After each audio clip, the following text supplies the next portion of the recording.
He's going to be talking about his proposal for a multilateral treaty regarding jurisdiction and real property rights in outer space. He's a graduate of Chapman College. He has an MBA from UC Riverside and his JD from UC Davis. He has a private practice currently in Colorado. He's also working as the director of the ISS, and he is busy this year as the chair of ISDC 2002, which will be in Denver next year. He's given several papers and is a member of the International Institute of Space Law. And we'll look forward to hearing what he has to say about property rights.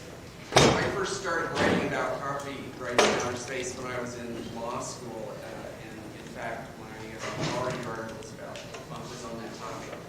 And a lay version of my article with abbreviated footnotes was published in the Alpine News in 1983 and 1984. So some of the old-timer National Space Society people are, have been familiar with my work for a long time. In the 80s, the idea was considered laughable, and not too many people outside the L5 Society took it very seriously.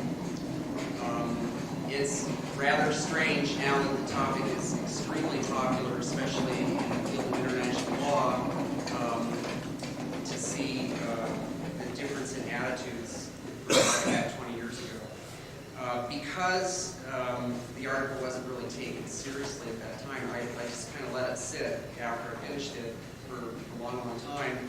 And then, I guess about 5 years ago, the International Institute of Space Law had a whole track on real property rights, but it was in Beijing, and I couldn't afford to go to Beijing. But when I saw that, I said, gee, the idea has become acceptable. And so I wrote a shorter version of my article, and I presented it to the International Institute of Space Law. And then the following year, I did a paper called Implications of a Proposal for Real Property Rights in Outer Space, which really talked about the scenario that I was proposing. The basic issues are very complex. I have focused on Article 2 of the Outer Space Treaty and Article 8. Article 2 says it prohibits national appropriation in outer space, which as a result of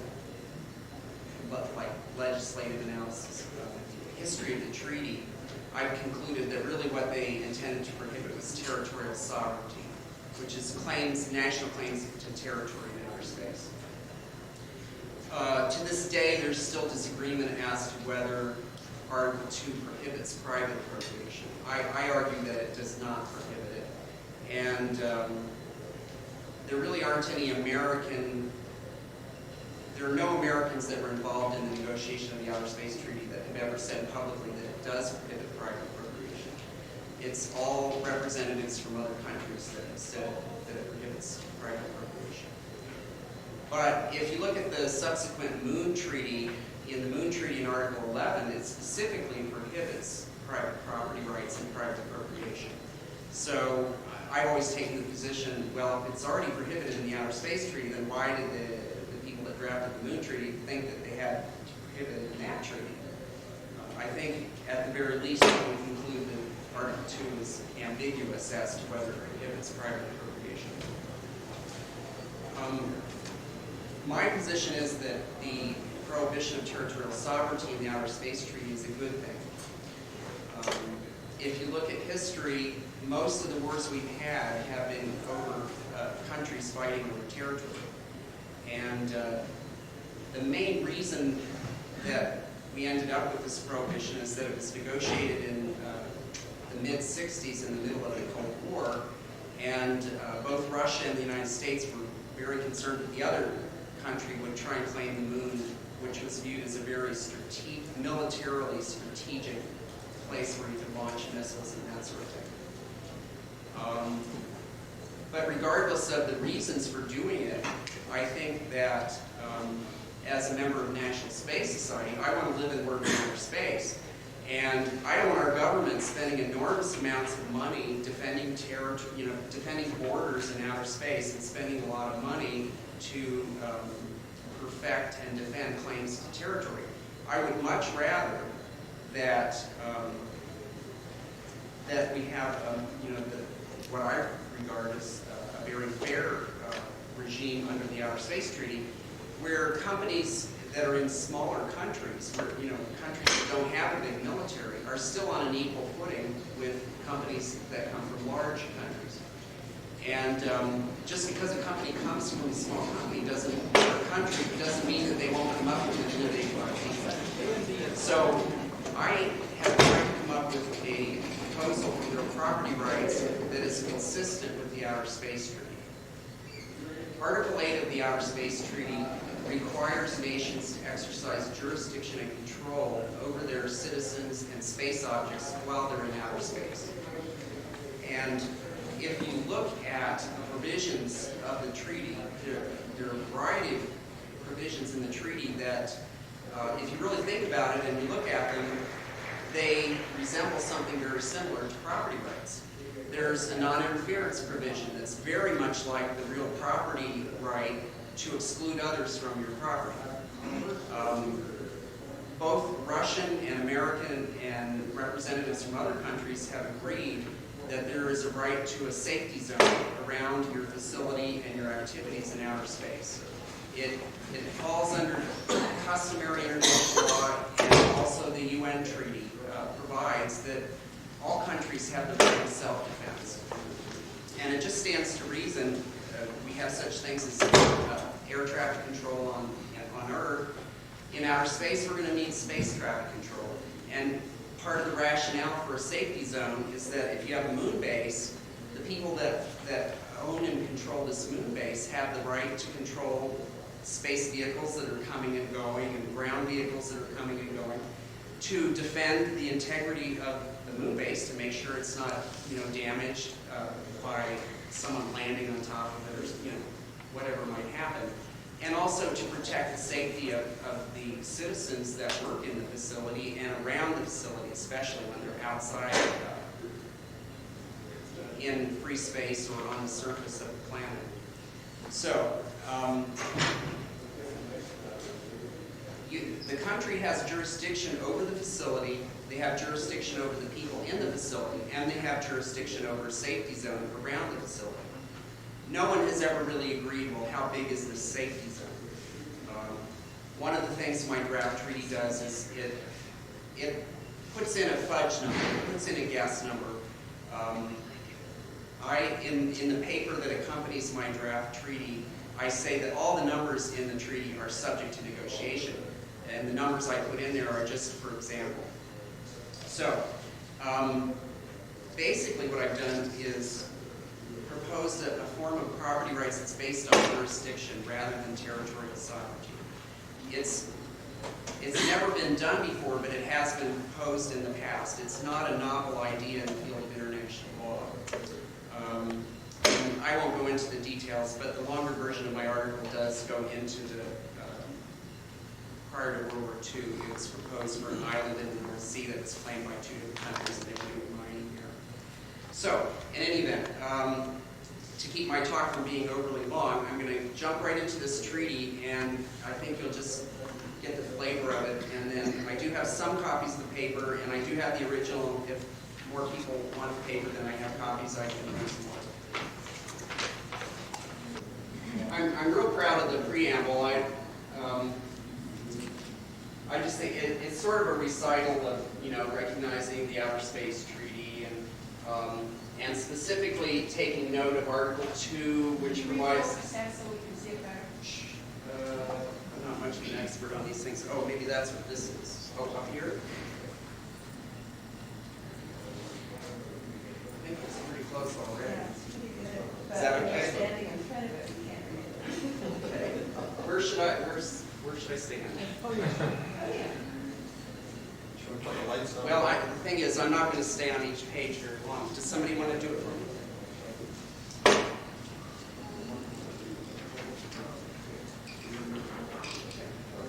So,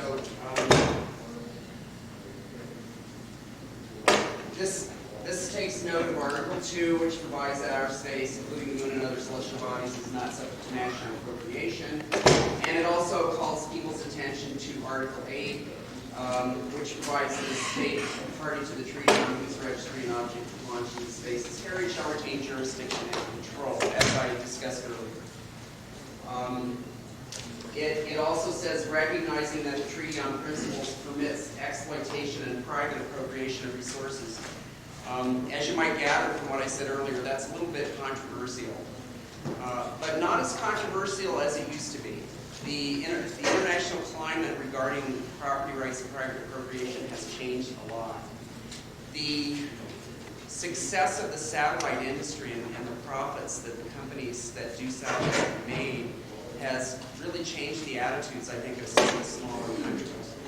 And by giving my papers to the International Institute of Space Law, I think that some of the international representatives have talked about the fact that, gee, you know, we may not do exactly what Wayne White is proposing, but if we do something that's consistent with the Outer Space Treaty and we keep the prohibition of territorial sovereignty, that's pretty fair, you know, to just about all of the countries. And so I think that a lot of the countries that supported the Moon Treaty, which specifically prohibited property rights, have done almost a 180-degree turnaround, and now they're thinking, gee, property rights might not be such a bad thing.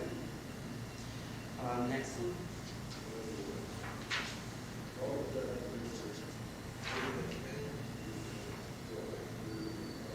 Now, can you move down to Chiz? There you go. The first full paragraph at the top, it's a dead giveaway that I'm in NSS. Because I want to live and work in outer space, you know. But I think, actually, when I presented this to the International Institute of Space Law, I think it really hit home. You know, I think, because I read it word for word when I presented it. And when I said that part, that was new. You know, that's something that's not in any other treaty or anything. But it really, I think, kind of characterizes where people's mindsets are going, even, you know, outside the United States, especially in Europe. I think attitudes in Europe are becoming much more in tune with our attitudes here in the United States. Now, I accomplished a lot of things in this treaty that international lawyers have been trying to resolve for a long time. We have never defined where outer space starts and where airspace ends. And that's one of the things these definitions do. The other thing is that I've done a lot of thinking about, well, how is everything going to work in outer space? And back in the 80s, everybody was saying, well, we need to apply maritime law, you know, and all anybody was thinking about was space vehicles. Well, that's not true, you know, that's not right, because someday we're going to be living on the moon and Mars, and why should we apply maritime law when perhaps landlord-tenant or real property law is much more appropriate as a precedent? And so what I've done is try to define a lot of jurisdictional concepts, like what's a facility, what's a vehicle, and then as you see later in the treaty, I say exactly what I just said. I say, I suggest, it's not required by the treaty, but I suggest that when people in outer space come up against a legal problem that has to do with a ground vehicle, that they look at terrestrial law regarding ground vehicles. And when they have a problem regarding a space vehicle, then they look to maritime law to see what is done with ships. And if they are dealing with a vehicle that just flies from point to point on a celestial body, then they look at air law. And so one of the things that I think is unstated in my treaty is that I'm saying we don't have to reinvent the wheel. Space law does not have to be 100% new. We can build on the law that we already have here on Earth when it's appropriate, when the analogies are good and when they're close. So, we can move on to the next one. Now, one thing I've done that I could reconsider later is I've stayed away from the geosynchronous orbit like it was a hot potato. The International Telecommunications Union allocates orbital slots and frequencies at the geosynchronous orbit. Heather probably knows a lot about this. And it's highly regulated, and they have this whole organization to negotiate the allocation of these orbital slots and frequencies. And I have tried to be real sensitive to the political issues because I want something to get passed. I want something to get through. And so, you know, I think full-fledged property rights is what we really should have. But in a way, we're kind of prisoners of our own history. You know, we have historical theories of property rights. We have the Outer Space Treaty. We just have all this history that's kind of hard to disengage from. So, because there's this entrenched bureaucracy dealing with the geosynchronous orbit, I have excluded property rights in my proposal. I say it doesn't apply to the geosynchronous orbit. And there's certainly some justification for that because you do have to coordinate technically.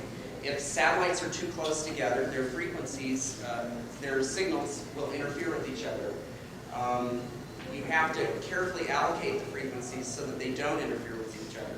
If you space the satellites too close together, they can run into each other. So there is a need for technical coordination. And if you just did it with property rights, I don't think it would work very well. However, there is an NSS member, another space lawyer, Larry Roberts, that recently sent me a 50-page paper proposing real property rights for the geosynchronous orbit. I have not had time to read that, but that's why I say that I might change my position on that. I'm dying to read it, and I just haven't had the time.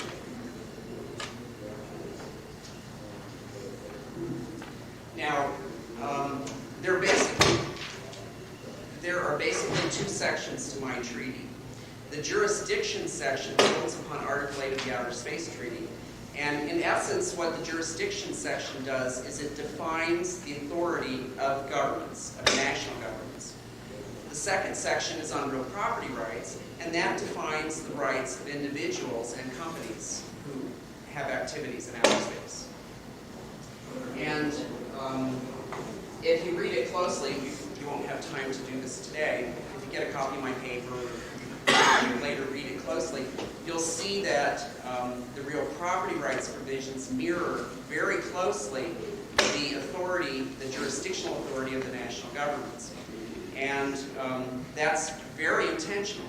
I've tried to tailor a real property rights regime that's consistent with the Outer Space Treaty. And so therefore I've defined my real property rights based on jurisdiction. And that's why the real property rights mirror the jurisdictional provisions. So this scheme, basically what I'm proposing is that internationally, governments get together and they agree, okay, we will recognize your property rights if you recognize ours. Every country that has signed this treaty agrees that they can pass their own real property rights laws. They can follow their own theories of property rights. They can enact a law that's consistent with their historical legal precedents. So in the United States, our historical precedent is the Homesteading Act. We have a history of the government giving property to people if they use it. You know, they have to, in the Homesteading Act, you had to actually go out and live there. You had to live there for a certain period of time. You had to stake out your claim. You had to register it. There were very specific provisions that you had to comply with in order to establish, in order for the government to award you a property right. So theories of property do differ, and very much the biggest differences between civil law countries and common law countries. We're sort of a quasi-common law country.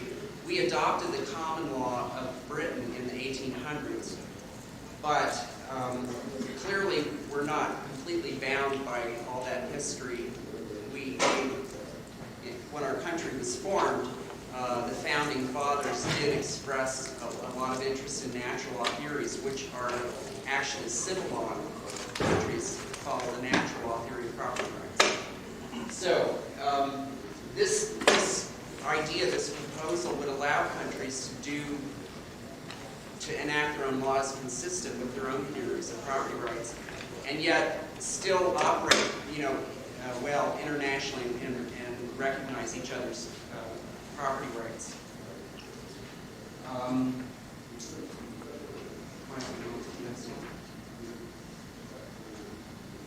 Now, the real property rights section, here's the list of rights right here. You have the right to exclude others, the right to be free from interference, the right to control the activities of all natural persons and legal entities within the space facility, and the safety zone. When a space vehicle lands near your facility within your safety zone, you have the right to tell them, we want you to land here, and they only have the right to control what they do for safety purposes only. So they don't have complete jurisdiction over someone if they come and visit your facility. The exclusive right to appropriate resources within the space facility and its related safety zone. Now, one issue that I'm still wrestling with is whether to include a mining law regime in this treaty or to have a separate mining law treaty. Mining law is a slightly different, you have to have a slightly different approach. There is a U.S. case that recognized some salvage people found a very rich treasure ship off the Florida coast. It was full of gold. It was a famous wreck that had happened in the 1800s, and people had been looking for the ship forever. It was in very deep water. And a number of other organizations and salvage companies found out that these people had found it, and they all tried to make competing claims. So this salvage company took a robotic vehicle down to the shipwreck, and they brought back a piece of coal. And this is the SS Central America case. And a federal district judge in Florida ruled that they had recovered he said coal was a valuable mineral, and that they had recovered, through telepresence, they had recovered a valuable mineral from the wreck, and that therefore, because of that telerobotic recovery of the mineral, they had established the claim that succeeded. They did award them the ship. So, I have argued I also wrote an article called Mining Law for Outer Space. I think that's what we should do in outer space as well. Some entrepreneurs have argued that they should be able to claim an asteroid just by claiming it, without going there, without investing any money. That's not consistent with our legal history in the United States.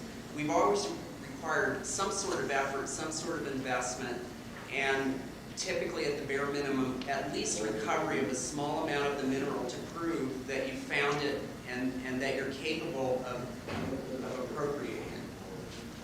So the problem is that you have this safety zone concept, but mining activities take place over a much larger area than you would have. Around a moon base, you might have regular activities a quarter of a mile around the facility. But if you found a vein of a valuable mineral on the moon or Mars, you might start digging, following that vein, and who knows how far it might lead you. And so you might end up with a safety zone around your activities that could be fairly large. And that, when you start getting into that kind of appropriation of territory by an individual or a company, that begins to make the proposal politically difficult internationally. The non-spacefaring nations and the smaller countries that don't have the money, that they're sitting there saying, it's going to be 50 or 100 years before our companies can afford to go up to the moon and start mining, or to capture an asteroid. And so, if they start seeing this scenario where mining, American and European and Russian mining companies go up there and start working large areas and claiming property rights to them, then you're going to encounter political resistance. And so, I think the property rights part of it can be sold internationally, and I think this treaty could actually go somewhere. The mining law is a little bit more problematic. I don't think that asteroids, near-Earth asteroids, are really a problem. I think that the other countries are probably a lot more sensitive about the Moon and Mars, which they perceive as being a limited area. And they worry that all the best places are going to be taken, and they won't have the opportunity to get any of that because it'll all be gone before they get there. That's the main rationale, behind the Moon Treaty, and we're always going to be facing that.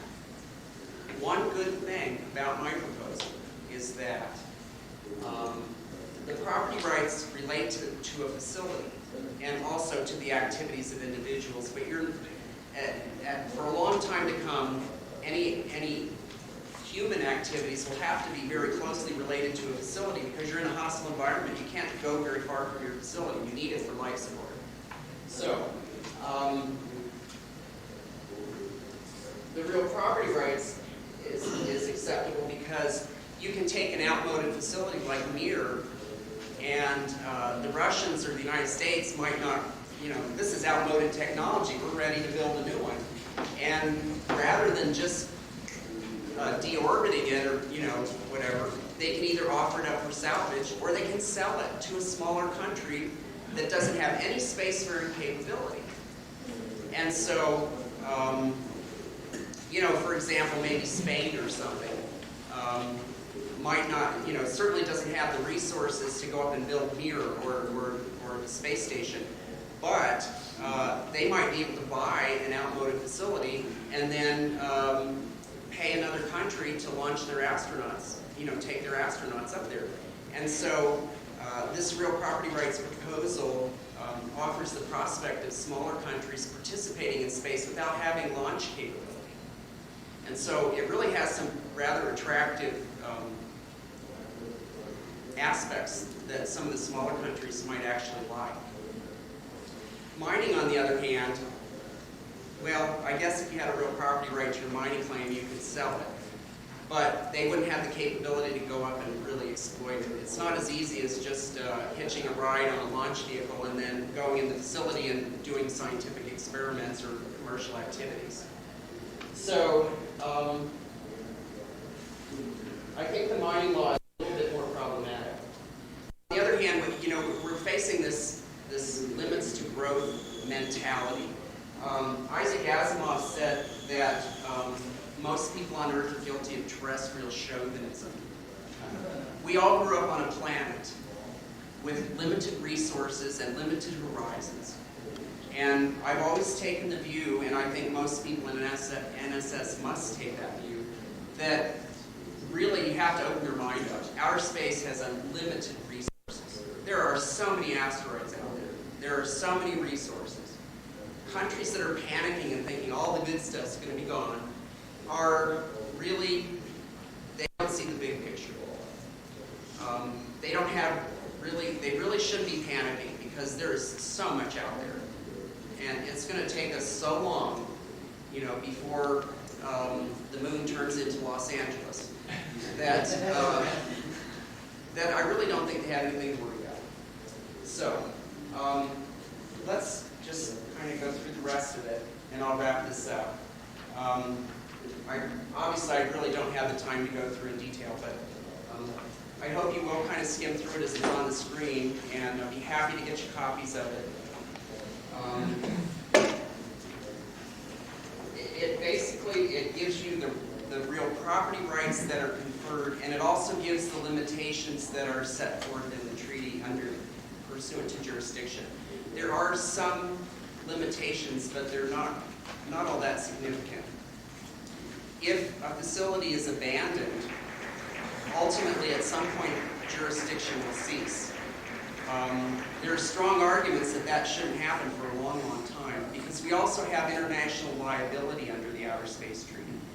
And so even if you technically abandon a facility, virtually everybody in the international law community says, well, you should still be liable if that abandoned space object causes damage to somebody else. And so That I don't think is a very significant limitation, because if countries ever do decide on some specific time period, like they say, you know, if it's abandoned for 30 years, then jurisdiction ceases,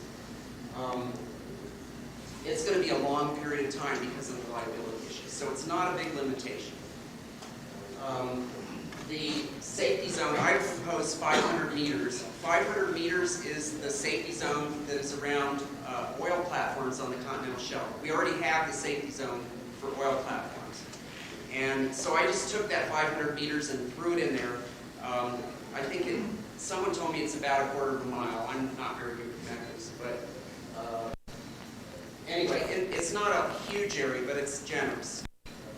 And so, but once again, all the numbers in my treaty are subject to negotiation.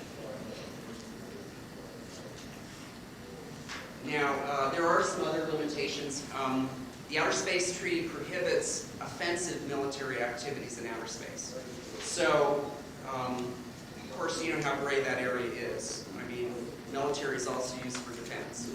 And I firmly believe that once we have big investments in outer space, we're going to need to protect them.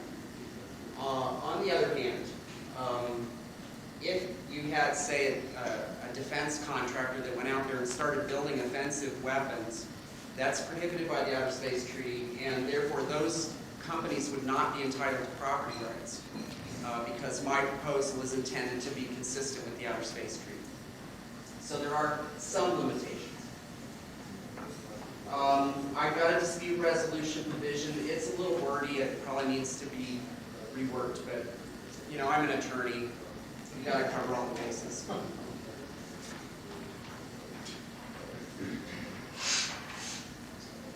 And I guess just to close my talk, an interesting aspect of this is, what is our approach? The United States has not had a very favorable climate in the United States, in the United Nations Committee on the Peaceful Uses of Outer Space. It's a one nation, one vote body that frequently there are so many countries whose interests are either adverse to the United States or just simply not consistent with the United States, because they don't have our money, they don't have our space program, they have different interests, and they're trying to protect their own interests. So we have, had things like the Moon Treaty that, at least to the Alpha Society, was completely unacceptable. The Alpha Society hired a lobbyist who many people say was instrumental in keeping the Senate from ratifying the Moon Treaty. So what, I don't think, if we could get consensus and significant support, I have nothing against negotiating it and opening it for signature as a UN treaty. On the other hand, the Law of the Sea Treaty was negotiated at the same time as the Moon Treaty, and it also had some very onerous provisions about benefit sharing and technology transfer, and basically it was taxing mining activities on the ocean floor in international waters. The United States would not sign the treaty in that form, and what they did was very interesting. Behind the scenes, the United States, Germany, Japan, France, and Russia drafted deep-sea mining legislation in protest against the Law of the Sea Treaty. And within a 6-month period, they all passed these laws. Each of them passed their own national law, and each of those laws said, we will honor the reciprocal claims of other countries that have similar laws. It was very obvious they coordinated it. And as a result, all these countries, they were the only countries that had companies who had the economic wherewithal to actually do the deep-sea mining. So basically, you had a coordinated effort by the only countries that were actually going to be mining the seabed. And it actually resulted in the Law of the Sea Treaty being renegotiated in the UN so that it was acceptable to the United States and these other countries. And so I think that a similar approach might work for property rights. I think that if the countries that want property rights got together behind the scenes and said, they talked about it, said, well, what do you think? You know, how should the proposal go, and what should we do? And then take coordinated action, like perhaps signing a treaty like this, not through the UN, but just 5 or 10 countries, but then opening it to everyone else for signature. It's an enormously powerful approach, because once 5 or 10 countries start conferring property rights on their citizens, the other countries have very little alternative but to follow suit, because they would be at a significant disadvantage if they say to their own companies and individuals, their own citizens, you can't have property rights. And meanwhile, you know, the Germans and the Japanese and the Americans are out there giving property rights. They're just not going to do that. So already you see some of the smaller countries anticipating this. I was reading the minutes of the Committee on the Peaceful Uses of Outer Space, and in the last 2 years, Argentina, who was a big proponent of the Moon Treaty and its prohibition of property rights, has asked that the Committee on Peaceful Uses of Outer Space put real property rights on the agenda for discussion. And Pat Dash, the Executive Director of the National Space Society, and I talked about that, and I said, Pat, do you think that they suggest, you know, that they made that request because they were in favor of property rights? Or do you think that they did that because they were reacting to all the Western nations writing papers about it and talking about it, and the International Institute of Space Law having tracks on this subject? And she said, I think it was reaction. She said, I think they're worried about it, and I think I agree as well. I mean, I think they're concerned that the United States and other countries are going to take action on this issue, and they want to make sure they understand it before it happens. Yes? So Wayne, what is it you're going to do with this proposed treaty? Well, the reaction when I gave it was rather interesting. Professor Bachstiegel says, he was the chair of the track. He's a senior space lawyer for Sloan. And he says, well, I'm sure that's going to generate a lot of discussion, you know. And in my 15 minutes, all I had time to do was basically read through the treaty. And so at the end, I said, I welcome all your comments. I want to hear what you think. Not a single person made a single comment. And, you know, there are a number of reasons for that. I think some of it is professional jealousy. I've been working on this a lot longer than anyone else has, and I think I'm a lot further along. And so I think some people just kind of look at it and they say, you know, this isn't exactly what I would have proposed, and, you know, but this is such a well-developed proposal, I'm going to have trouble countering it. And then other people, I think, they feel like Argentina does. You know? I don't want to voice an opinion on this or make any comments until I understand it. It's a lot to digest all at once. So where is it actually going? Is it just going to be bandied about, or are you going to present it to someone? I'm not a government official, you know, I just published it. And, no one has written anything anywhere similar to it or close to it. And so I can't help but think that people are certainly reading it and thinking about it. And if that's all I accomplish, I'd be satisfied. Because I think, I'm sure that I'm the first and the only one that's really developed the idea of doing something consistent with the Outer Space Treaty. And I think a lot of international lawyers like that idea, because the Outer Space Treaty is a popular treaty. Yes? When you say right to exclude people from access to your thing, in other words, is that a statement if you don't pay for access, you're just going to be there? Or are you saying that you have a right to exclude people just because of what they are? Well, think about if you own a house and you don't get along with your neighbor and he keeps going in your backyard with his dog, and his dog makes messes in your backyard, okay? If you really, you know, if you're really upset about it, you can call the police and say, this guy's trespassing on my property, and the police will enforce your right to exclude that person from your backyard. And that's all we're talking about here. But that's, the Outer Space Treaty has a non-interference provision, and it's also in customary international law. It's a rule of customary international law that citizens of one nation will not interfere with the activities of citizens of another nation. And customary international laws are laws that are not written, but they're so generally accepted that they're considered to apply to all countries. And so it's a very basic idea in international law that you can't interfere with others' activities. And so it's very close to the right to exclude. If you have a mining company and you're out there mining and somebody from some French company is out there and they keep coming in where you're doing your work, they're interfering. And so you can say, I'm sorry, you're interfering with our activities, you're going to have to leave. That I don't question. What the question related to among people that you accept be part of your, part of the group, does the civil rights provisions apply there? You mean you're talking about a group of countries taking coordinated activities? I'm not saying if you are a company out there or a country out there, okay, then I assume that the laws relating to civil rights of that law of that nation will exclude on that basis, excluding on Well, I think that.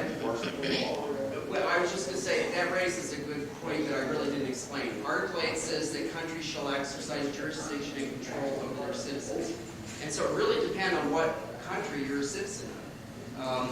If you're an American, you probably wouldn't get away with that under United States laws. And so the way it works is that because of this jurisdiction provision in the Outer Space Treaty, the United States can pass any laws that it wants governing its citizens' activities in outer space. And the same is true of other countries that are party to the Outer Space Treaty. And even if the country isn't a party to the Outer Space Treaty, I can't imagine any country objecting to a country passing laws to govern its citizens. And so I think it would really depend on what country you're a citizen of and which country you're under the jurisdiction. We're going to save the rest of the questions till later, so we'll move along. Yeah, I know I'm in a long time. Thank you very much.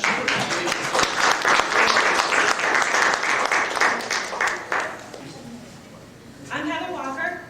I'm going to go ahead and stick with the schedule until the other speakers come along. I'm going to be talking about the common heritage ideal. I'm a lawyer in D.C. I do mostly telecom, satellite, that kind of work.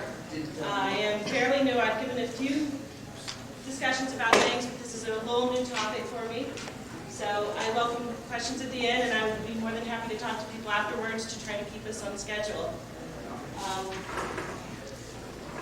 I did co-write this paper with another lawyer in D.C., and he's the historian of the group, so if there are some questions along those lines, there are some things I may not be able to answer entirely.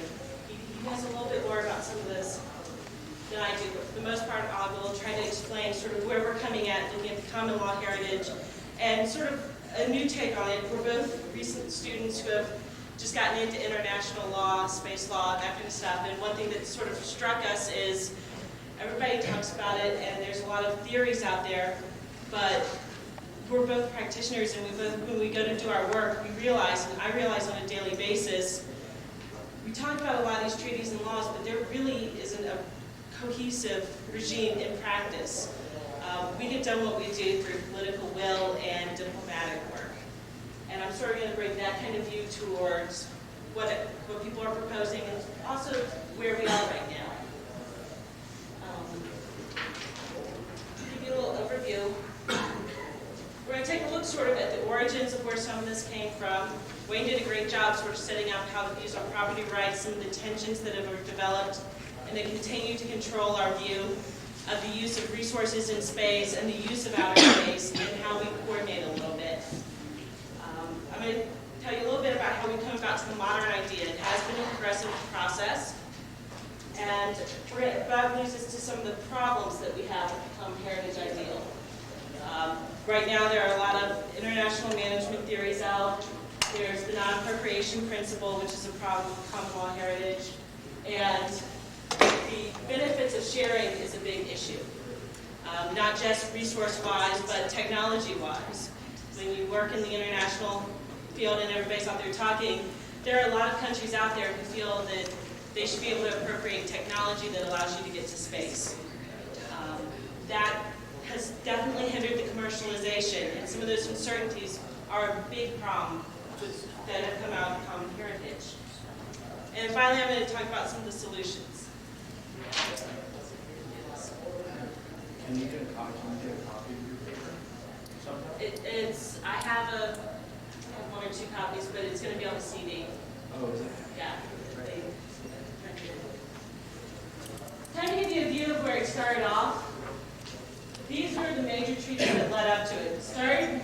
You'll hear a lot about the Antarctic Principle, which is the idea sort of non-appropriations, and sort of what was going on. You'll see a lot of this occurred during the time, and it was in the process of negotiating during the height of the Cold War. That's when third world powers actually had a great amount of voice, to some extent because the big countries were going through them. So they could argue their position better. They had allies. They had people defending them. The U.S. and Russia sort of lined up and countered them. And I guess the remoteness of this all led to a very interesting political process when these treaties were negotiated. By proxy, you end up with a lot of rules that maybe the U.S. and some of the other larger countries would not have been as receptive to had we not been in the middle of the Cold War and needed to sort of keep our distance from the other countries. It was harder to come together, harder for us to acknowledge that similar goals could be worked out through coordination. Some of the principles that brought us to the common heritage are typically termed the common heritage. It's sort of an amorphous principle. These are some of the principles that have come out of these treaties. The first was when the Antarctic Treaty would froze jurisdictional claims. Wayne was talking about how there is no national sovereignty in space as far as you can't claim territory. Antarctica is one of the first places where in a treaty we formally said there will be no further territorial claims to this area. The Outer Space Treaty brought up the non-appropriation principles and the no sovereign territory. It took it another step further. Then you get to the Moon Treaty, where you get the first time that we use the common heritage language.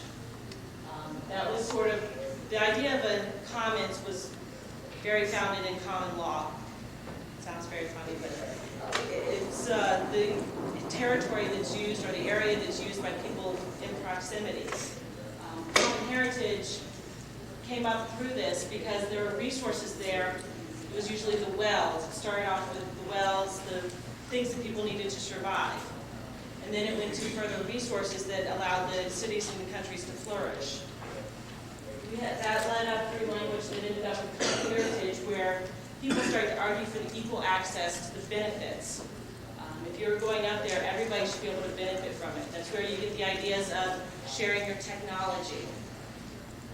And then finally, some of the last that came through, the Law of the Sea, which is the first time when the Cold War started to fall apart, by proxy, and the big, like Wayne was explaining, the big countries actually got together and finally started saying, maybe we don't want to do this in a way that limits us to the weakest party. Maybe we don't want to freeze where the person who is the furthest behind, we have to wait for them to catch up. But we still, out of that, did come up with the mandatory sharing of resources. The seabed portion, the mining of the seabed, was very controversial. Still is. Hasn't been proven to work at all. Nobody's really following it. But you get a nice layout of what the mandatory sharing of resources would look like, and technology transfers are formally included in the treaty. All of these lead us to our modern concept of common heritage. These are some of the things I've picked up as far as that are currently considered to be among the concept of common heritage as we deal with it today. First is non-appropriation. You also get the idea of international management. We have some very successful examples of this. They're not perfect, okay? do that on a regular basis. The ITU is an example of the International Telecommunication Union, is an example of an international management system. It does work with the coordination of the geosynchronous orbits. It also handles non-geosynchronous orbits. That's sort of becoming a bigger area.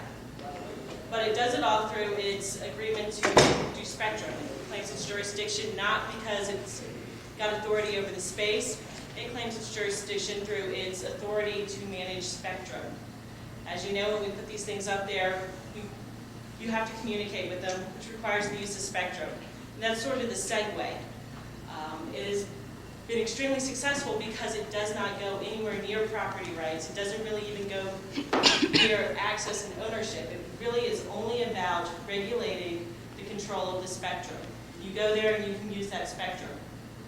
It doesn't say anything about whether or not you can leave your satellite there according to the ITU rules and physically occupy the space as long as you're not using the spectrum. It doesn't have any authority over that. It really is a very narrow management body, but it's been very successful. Has had some major problems, but it's been overcome them pretty well. Also, currently in the modern concept, you have your equal sharing of benefits.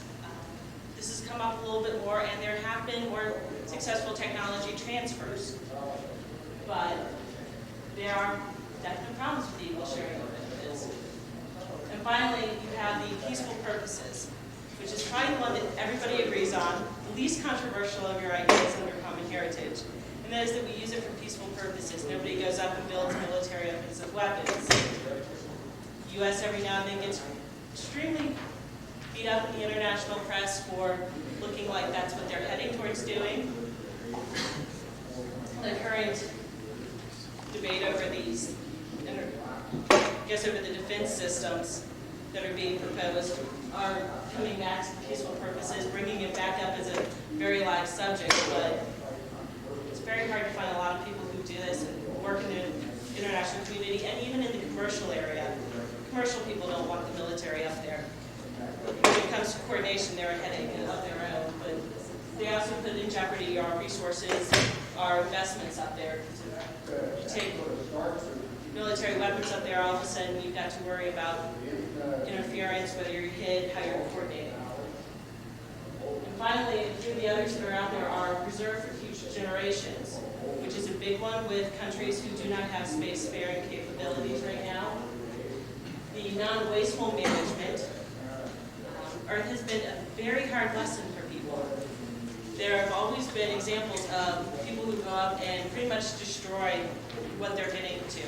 Their use of resources is overly destructive until we learn how to do it and become more efficient. And a lot of people view space as a one-shot deal for a lot of these areas. If you go up there and destroy it, it's a lot harder to regrow because most of it's dead. The Earth may be able to regenerate and be repaired, but there is the argument that space will not be regenerated, that if you tear up the moon, it's not going to settle back down for a longer period of time. And then finally, the idea of open to all for scientific research. These others are not always included in a lot of people's. They're just sort of out there and other people will tack them on. I want you to be aware of them when we're talking about them. Talk about some of the problems that come about due to this common heritage ideal. The first is international management. Because there is no sovereignty allowed and there is no national territorialization, there have been problems with arguing that you can extend your jurisdiction into space. While you can do it for a spacecraft, and that has become an acceptable principle, and it's an opening segue to claiming property rights, land resources, and other areas of space to extend your jurisdiction. Jurisdiction is sort of the legal key to territory. If you can enforce your jurisdiction, you pretty much have sovereign territorial claims. That has led to many of the big problems with developing international management. The other problem is nobody wants a super government. The cooperation that is involved in pulling together the successful international management systems that we have has been a big drain on resources. It does not rely heavily on legal precedent. In fact, every international management jurisdiction that I think I've encountered, while they will often follow precedent because they like the idea of fairness, in their rules contains a clause saying we are not bound by precedent. It's a very foreign idea to many Americans, especially to American lawyers who everything we do is based on precedent. It's also sort of foreign to the idea of international law, which is one of our bigger segues legally into space law. But it is very clearly stated in WTO, which is a very successful international management group, the ITU, Weidaw, all of them claim not to be bound by precedent, which means international management is heavily dependent upon diplomatic and political will, which is a lot more flexible and does not provide certainty, especially for people who are looking to do commercialization of space. The big thing that they want is certainty and protection for what they're expecting. So the common heritage principles of non-territorial and some of those have led to big problems with international management being able to provide a certainty that gives an atmosphere for commercialization. You also have your non-appropriation principle, which has often been seen to be one of the biggest hindrances to currently the commercialization of space. Most people are afraid to go up there right now because they don't know if they get up, if they come back down, who's going to take their stuff. They don't know that they can protect international property. If you're familiar with the space station, you'll realize that the different modules are controlled by the national laws. All of this has been done through agreements that are extremely complicated, negotiated over about a period of 5 years. There is still a question on a lot of those whether or not you can appropriate something from another if you're passing through. It's a very interesting idea that these people could go up to the International Space Station, and when they come back down, there are countries who maintain that they should have access to any developments that have been made up there, because it was using the resource of the space environment to do this scientific research. I do not expect their claims to be honored at all, but they're still out there, and that is a problem that we have to address, and that will have to be addressed before people begin to feel secure. If this information is stolen when it's up there, you have a harder time getting recourse. It's not as if it's in the territorial jurisdiction where you can sort of secure your information. You have to trust your people you're working with. I saw the actual contract or negotiated treaty that deals with the security of information that's sent back because it all runs through one country is about 150 pages to try to deal with this security issue. And it all is coming about, and these are all required because it is not an appropriation idea. They don't feel like they could ever enforce their jurisdiction if they didn't take these precautionary measures up front. That kind of effort is prohibitive a lot of times to providing this secure environment. And finally, you have your equal sharing of benefits, which sort of runs into your non-appropriation. There are a lot of people in the international community who still feel an entitlement to the big concern is intellectual property. They feel that it's a common, because it is a commons area and you can't appropriate it, and it's an area that's being shared, they feel that technology transfers are a real issue for them to be able to make claims to. All of these have sort of come about and hindered the commercialization. They've also hindered development as far as certain scientific communities. There are a lot of companies, research and development areas that will not do their work in space, or will not do most of their work in space. Even NASA has taken to limiting some of what they will do in the International Space Station until they see how it's working out. These are all start from a common heritage. However, there are definite areas where we can make inroads to sort of addressing whether the common heritage is still worth keeping around. Some of the things that they're concerned about are limited resources.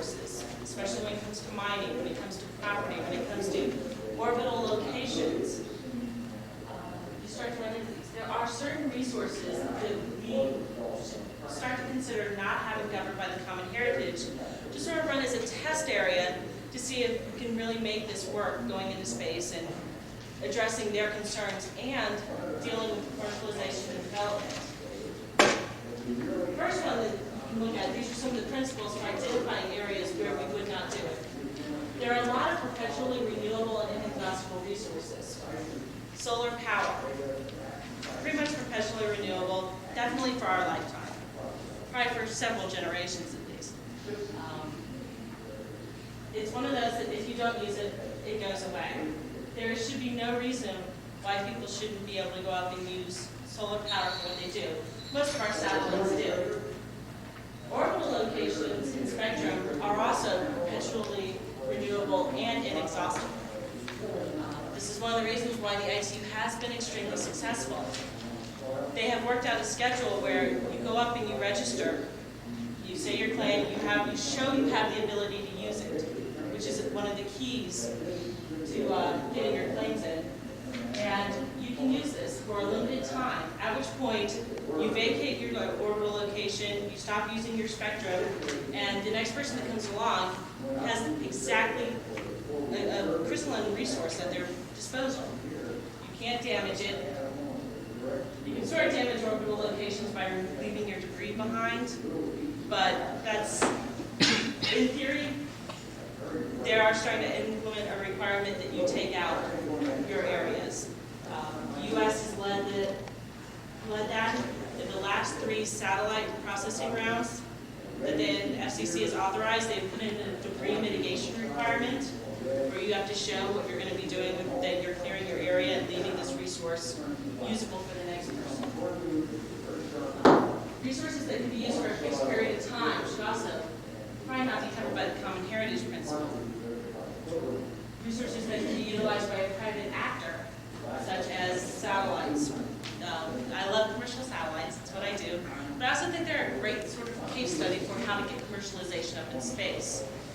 If you go up and you can show that you can use it, and you can show that you won't leave damage behind, there's no reason why right now you should be limited by the common heritage principles from going up and using the space resources. As long as you meet these criteria, it's clear that you won't be undermining the principle to the point where it won't be giving the protections and certain ideas. But it also lays down the basis for us going up and starting development. There are some things that need to be done before people will feel comfortable going up and using certain of those resources.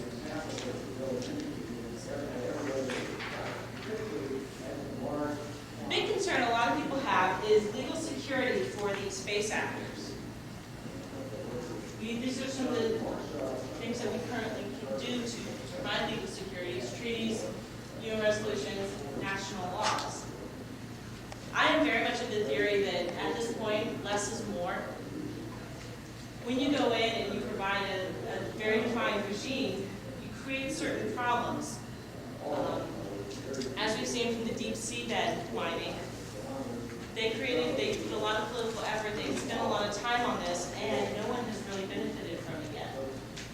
While there are certain areas that you will need legal security, some of these areas can get overcome and can actually prohibit in themselves if you start right now setting up a huge regime, not knowing how the technology will develop, not knowing how people will want to use these resources, not knowing how coordination will be effectuated. So we need to tread carefully in this area. These are some of the places to start. Treaties are very difficult. You gotta get consensus.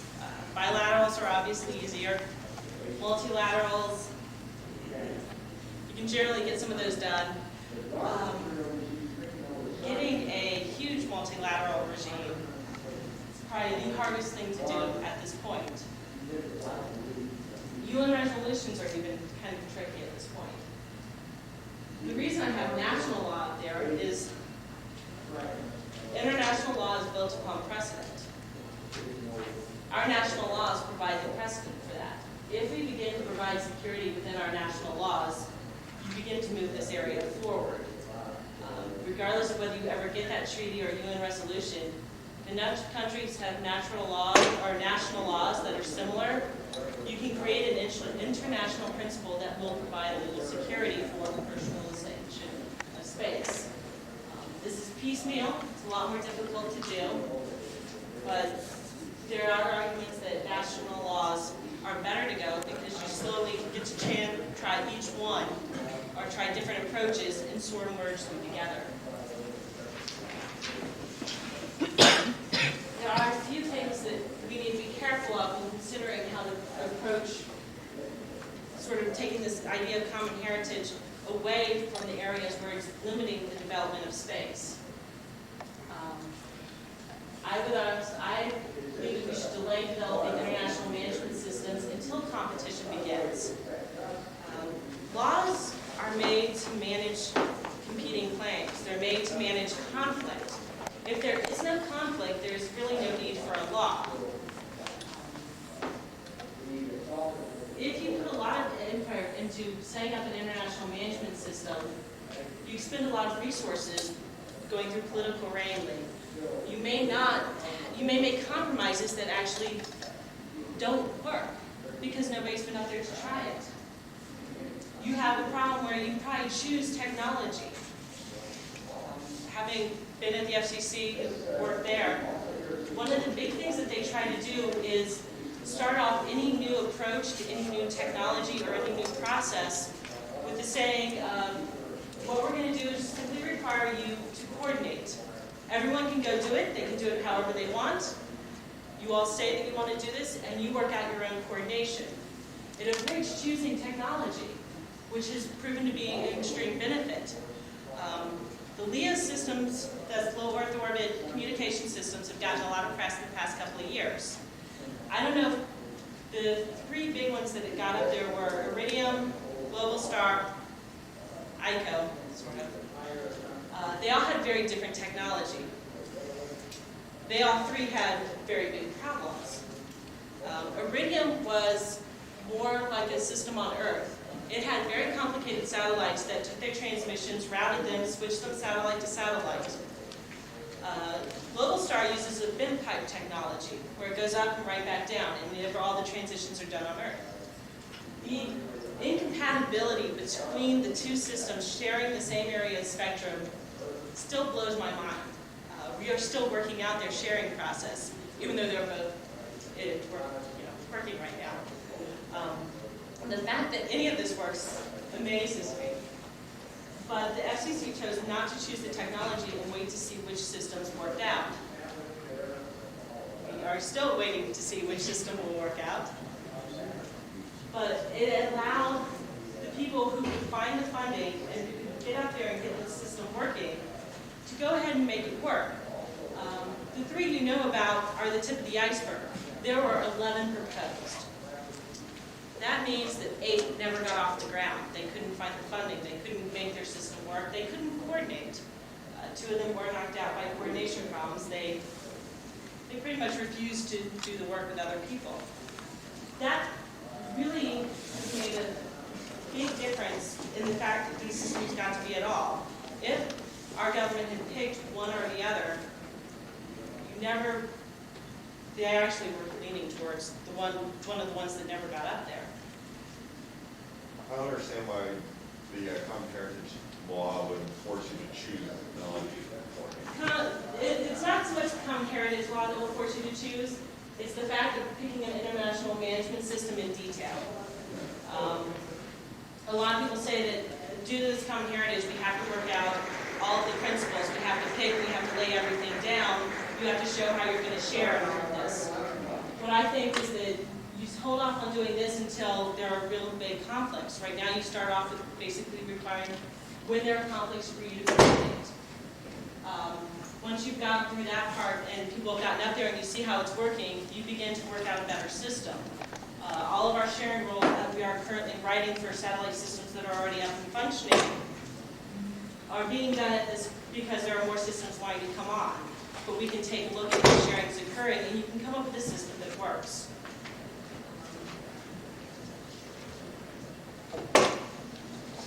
Sort of along that, you also need to encourage right now unilateral state action along with simply the principle of sharing, requiring coordination, requiring efforts to be shared.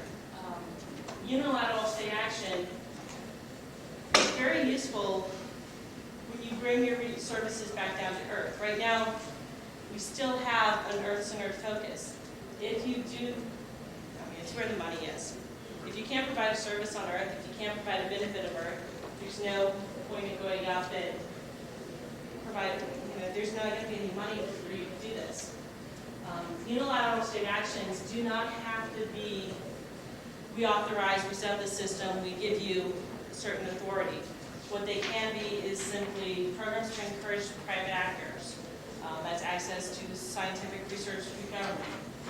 You can also use your national legal regimes to create precedents. Part of those is by allowing import-export laws to be developed that will recognize the import and export of services from space, import and export of resources from space.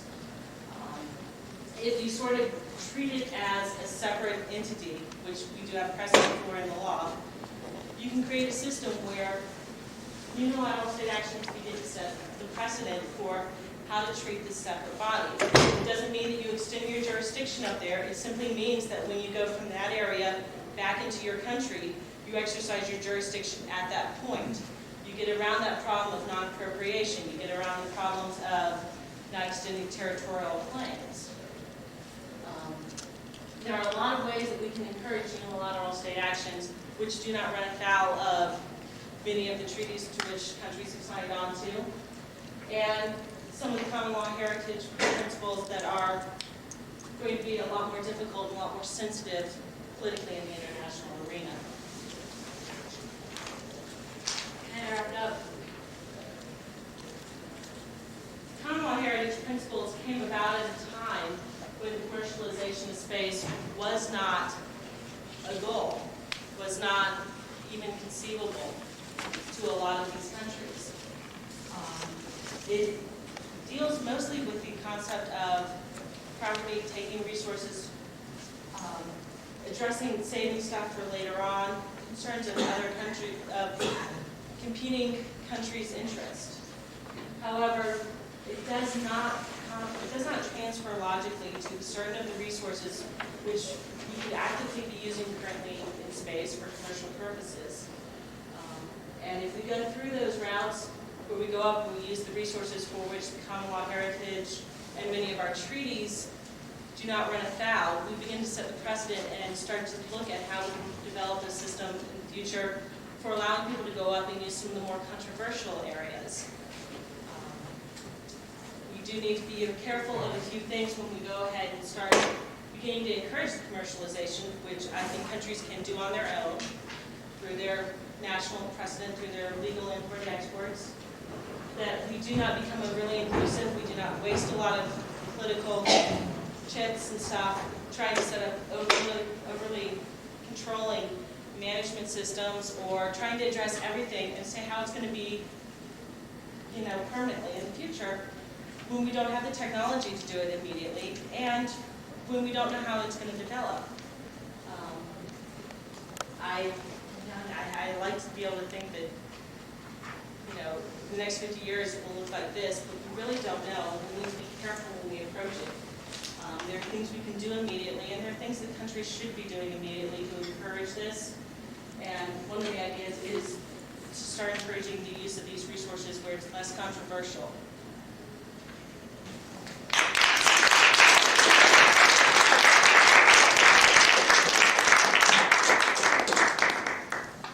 Okay, next speaker is going to be Mr. Gregory Nemitz. He's going to be talking about common law and asteroid claims. Hi, my name is Gregory Nemitz. I have a company called Multilateral Development. It's a consultancy for space and lunar development. The mic is important there, so if I can, It's not working.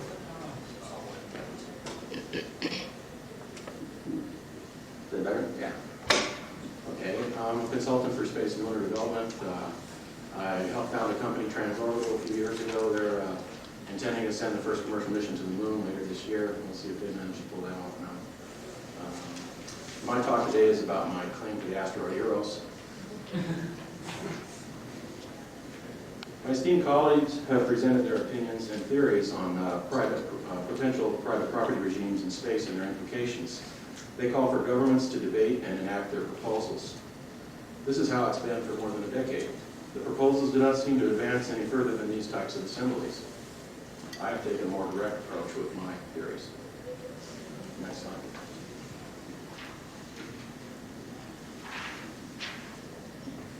For the last 10,000 years or so, civilization's been busy dividing up all of the Earth's assets by creating properties and rights. On Earth, almost all things that are accessible are already property. In space, resources remain things and are not property at all, and until originally claimed. Are we sure that there is not sufficient law in the United States for its people to proclaim original property in space and gain official respect for a person's right to own it? I strongly believe that an individual can originate property, so I originated a claim for Asteroid 433 Eros. The claim was published in a registry on March 3rd, 2000. Next slide. As you can see, this is just the inner solar system. There's millions of asteroids out there. Next slide. NASA's Near Shoemaker spacecraft has been parked on my property since February 12, 2001. So I sent an invoice to NASA for $20 for the next century's parking fees. This is an extremely reasonable rent at 20 cents per year. I sent the rent so low to emphasize that the government respect for my inalienable right to originate a property claim for an unowned field in space is the real issue. Things in space are just that, things. There is no property until somebody makes an original claim. At the instant of the pronouncement of the claim, the thing is transformed into property of one species or another. Claims can be unperfected, but they are not invalid because they may be unperfected. A claim by a natural person, that person's pursuit of ownership of the thing, and the infusion of work equity into the thing are all very long-standing specific norms that develop official respect for individual claims and personal property rights. The old maxim, possession is 9/10 of the law, is interesting here. What is the other 10th of the law? Since actual physical possession is so difficult in space property, it is reasonable to look at what creates original property in the lesser known points of the law. An example of a historical precedent is available in the capture of wild animals, as was done centuries ago. When a hunter is in pursuit of a wild animal, the choice to pursue and the pursuit in itself creates a species of property right. When the animal is wounded, it creates another and higher species of right to that animal. This is true because the hunter has infused work into the animal by the attempts to kill it or bring it under control. When the animal is captured and in full control, or when it is killed, the hunter has perfected the property right to that animal. So here is the progression of the first 10th of the law. Now we're still on the same slide again. The claim converts the thing instantly into a species of property. The pursuit of ownership increases the right to the property. The infusion of work equity, or sweat equity, is another species of property right and increases the first right. Valid and legal rights to the property have been created and reinforced before the perfection or actual possession. These activities create a very strong property right before possession, and this practice has been legally respected for many centuries. If a judge were required to choose the property owner at this point, who would be the owner? The person with the first claim and/or the most work equity. All original property rights are created before possession by the originator's original intent to possess. I do utilize Eros in a virtual way, not requiring my physical presence or actual possession of the asteroid. In my quest to perfect my property right, I use Eros and my client's perceived value to attract resources, expert assistance, and to instigate the development of space resources. My efforts that have been spent publicizing the claim, developing and inaugurating a business plan for a parking lot for grounded spacecraft, pursuing past due accounts, and defending my claim are infusions of work into my property, creating additional value equity of my property right. Also infused in my property right is the work of my many esteemed advisors who have readily given me their valuable time and thoughtfully considered opinions on methods and tactics for defending my claim. Next slide. To further the work equity in Eros, on 13 February 2001, I made an addendum to my original claim for Eros. I appropriated the work equity of the near Shoemaker spacecraft into the prior claim. I'm not talking about the data returned. The work equity is the inherent knowledge that valuable materials are proved to exist, which is just like a mining survey or patent. The survey is a virtual and in situ equity enhancement of the property. Previous to this appropriation, NASA's planetary spacecraft work equity has been abandoned or thrown away and was not claimed. In our milieu, virtual equities are created and used every day. An example is internet addresses. They are completely virtual, and many .coms hold very large equities in value.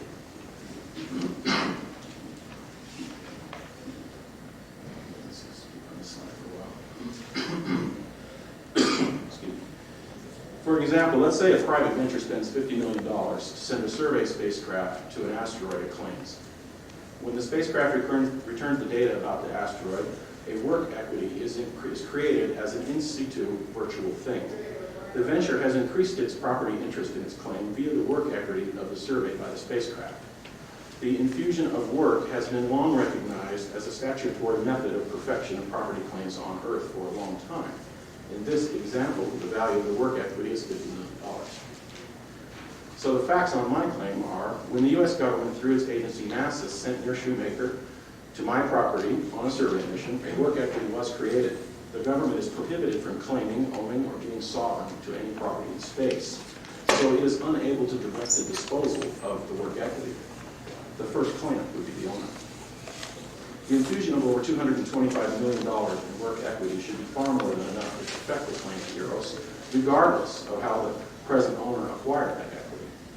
In the $50 million example, the company that owned the spacecraft would likely have the expectation that the survey would perfect the property, and by this standard, my property rights to Euros are already 100% perfected. So another example. A person is walking down the street and drops a $20 bill in the gutter. A short while later, I'm the first one to come along and see it.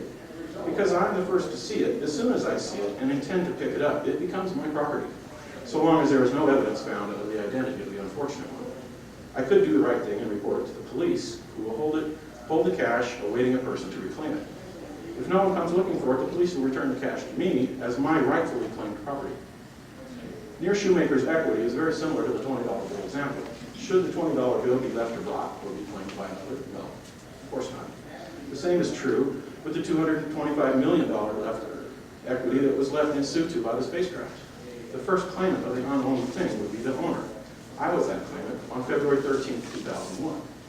In fact, it's a waste of taxpayer funds if I do not make something useful of this.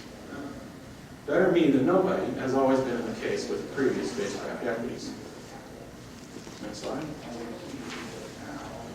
The treaties claim to have a legal right to deny the establishment of claims. These can be viewed as claims for the entire universe and are claims made by some governments to prevent other governments from making claims. These are circular arguments, and as such, may be considered invalid by individuals and countries that have not signed the treaties. I didn't sign the OST of 67, and I didn't sign the Moon Treaty of 79. And the United States did not sign the Moon Treaty. In fact, only 5% signed the Moon Treaty, so I'd say that's fairly well invalid. Next slide. The Outer Space Treaty of 67 placed severe restrictions on states' abilities to make sovereign and property claims in space. Since a state may not make claims, isn't it reasonable to say that a confederation of states also may not make claims of sovereignty over property? If so, the UN has never originated any property in space. All unclaimed things in space remain things until a private party originally claims them as property. A natural person appropriated the claim for Euros myself. The claim was specifically not instituted on behalf of any nation. The OST of 67 does not specifically address this situation of personal claims of appropriation. It solely addresses national appropriations. The scope of the intentions of my claim are complete control in fee simple or outright ownership free and clear, specifically not instituted on behalf of any nation, and regard Euros as personal property owned by Gregory W. Nemitz, a natural person. Since the treaty does not pertain to private claims, it's an invalid postulate that an automatic national appropriation based on citizenship is inherent or occurs with a private claim. If that were valid, a private claim that specifically excludes such a connection is completely exempt from such a postulate. Next slide. The logic of constitutional law is easy to follow. For clarity, I will abbreviate the preamble. We, the people of the United States, do ordain and establish this Constitution for the United States of America. In 1819, the Supreme Court held, the court has read the preamble and bearing as witness to the fact that the Constitution emanated from the people and was not an act of sovereign and independent states. As you can easily see, the power comes ordained from the people. This is a clear break with the previous ordained rule of law by the crown of the sovereign. History says a war was fought to settle this around 1780. In the United States, where federal and states' laws are silent, the people retain rights and powers. The Constitution does not mention the topic of originating claims of private property in space. Next slide. The Ninth Amendment says the enumeration in the Constitution of certain rights shall not be construed to deny or disparage others retained by the people. The 10th says the powers not delegated to the United States by the Constitution, nor prohibited to it by the states, are reserved to the states respectively or to the people. As one of the people, by these rights and powers, my originating claims of private property ownership to Eros are valid because they are not prohibited. The Constitution reserved rights and powers for the people, all those rights and powers that were not listed nor delegated to the province of the government. Claiming original ownership of property in space is a right and power reserved for the people, specifically because the activity was not delegated as a power to the federal government. The federal government is definitely not sovereign in these affairs. Slide. No mention of any type of property origination is specifically mentioned in the Constitution. So all property origination is reserved for the states, respectively, or by the people. In common law countries such as the United States, the law dictates that the government must have sovereignty over territory before it can confer title to its citizens. The U.S. federal government cannot confer anything in this case. It is not sovereign in matters of space property origination. The people are unconstrained in these matters because the federal government does not have the power to do anything about property in space, as no such power was specifically delegated to the federal government by the Constitution. What basis of law does the federal government have to refuse to respect its people's rights to originate property claims in space? The people retain rights and powers in this instance that are above the scope of federal law. In conclusion, all my claims are justifiable under the reasonable man standard of the law. I have made a rightful claim for an unowned thing. I am engaged in a pursuit to perfect that claim. I have personally infused my work equity and the work of others into the claim. In addition, I have personally appropriated the work equity of the Near Shoemaker spacecraft into my claim, which was a $225 million work equity that was thrown away and or abandoned by the U.S. government and NASA, and thus was available for individual appropriation. By these completely legal and appropriate actions, I do hold the full equity of the property 433 Eros. Official respect of the true situation is the next step of my Eros project development plan. Next slide. Charles Lindbergh said, "It is an important thing to start, to lay a plan, and then to follow it step by step, no matter how small or how large each may be in itself." Developing the resources of Eros requires a step-by-step plan. One of the earliest steps is gaining official recognition of my property right, so my company, Orbital Development, may encumber the property with a multi-billion-dollar developmental mortgage. I have three purposes in mind when I sent my $20 invoice for storage fee to NASA: to advance the space property rights discussion into government, so that the issue is fairly heard and acted upon; to gain official respect for my existing right to the equity of Asteroid 433 Eros, and to get my $20. If my claims can be viewed as unperfected, then they cannot be invalid for being imperfect. The claim exists, my full property rights remain valid, and my claims are absolutely not premature nor inappropriate. If there is a lack of clarity in the law, it is not a just reason to delay respect for my claims, considering the long-standing legal principles on Earth. Because my claim is prior to any other claim and is infused with the work equity of my work, the work of others, and the in situ mineral survey, the claim has a higher standing than any other that can possibly be brought forward anytime soon. The only legal method to usurp my claims is the physical occupation of Eros by a human being. Therefore, the highest right existing to Eros, and in all reasonable Therefore, the mine is the highest right existing to Eros, and in all reasonableness, my rights and full equity ownership ought to be respected so that OrbDev may proceed with funding its development plans. Immediate respect of these facts by government can endorse legal access to financial instruments that will fund the development of this property and jumpstart the space resource industry. The reality of the situation is that the human occupation of Eros in the next 50 years is highly unlikely unless OrbDev makes that happen. With an assumption of perfection of these property rights to Eros today, the resources of Eros can be brought to market during our lifetime. Why should we wait for our great-grandchildren to do this when it can be done today? Next slide.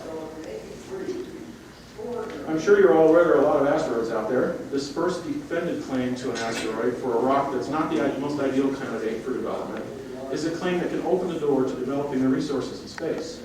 Why there is so much opposition to this is difficult to understand. I have studied property law and made very reasonable claims based on my understandings. By officially respecting my claim for 433 Eros, the U.S. government will be upholding the very foundation of government by consent of the governed.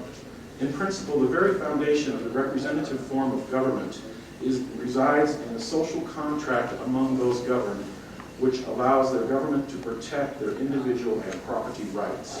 If any government or treaty to which governments adhere makes private ownership of private property in space illegal, they've lost their only legitimate footing to be a government of, for, and by the people who view space as a frontier.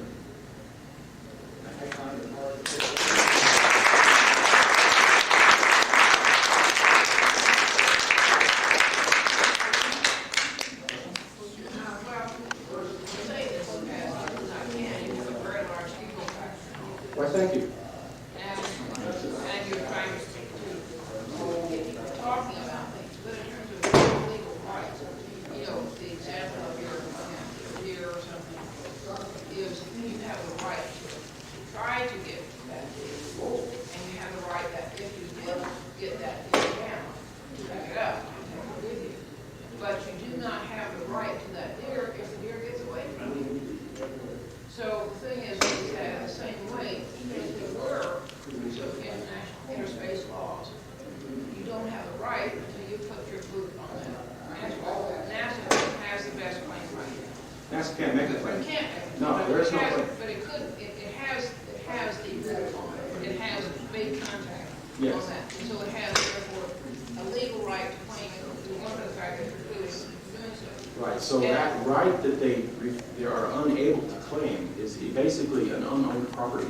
Yeah, but Because, so I claim that. That makes, for an example, it can be adjudicated before somebody spends $50 million to try it themselves. For example, if Space Dev wanted to send an asteroid mission and claim an asteroid themselves, which they publicly said they'd like to do, that would be a test case to see if that type of claim could be upheld.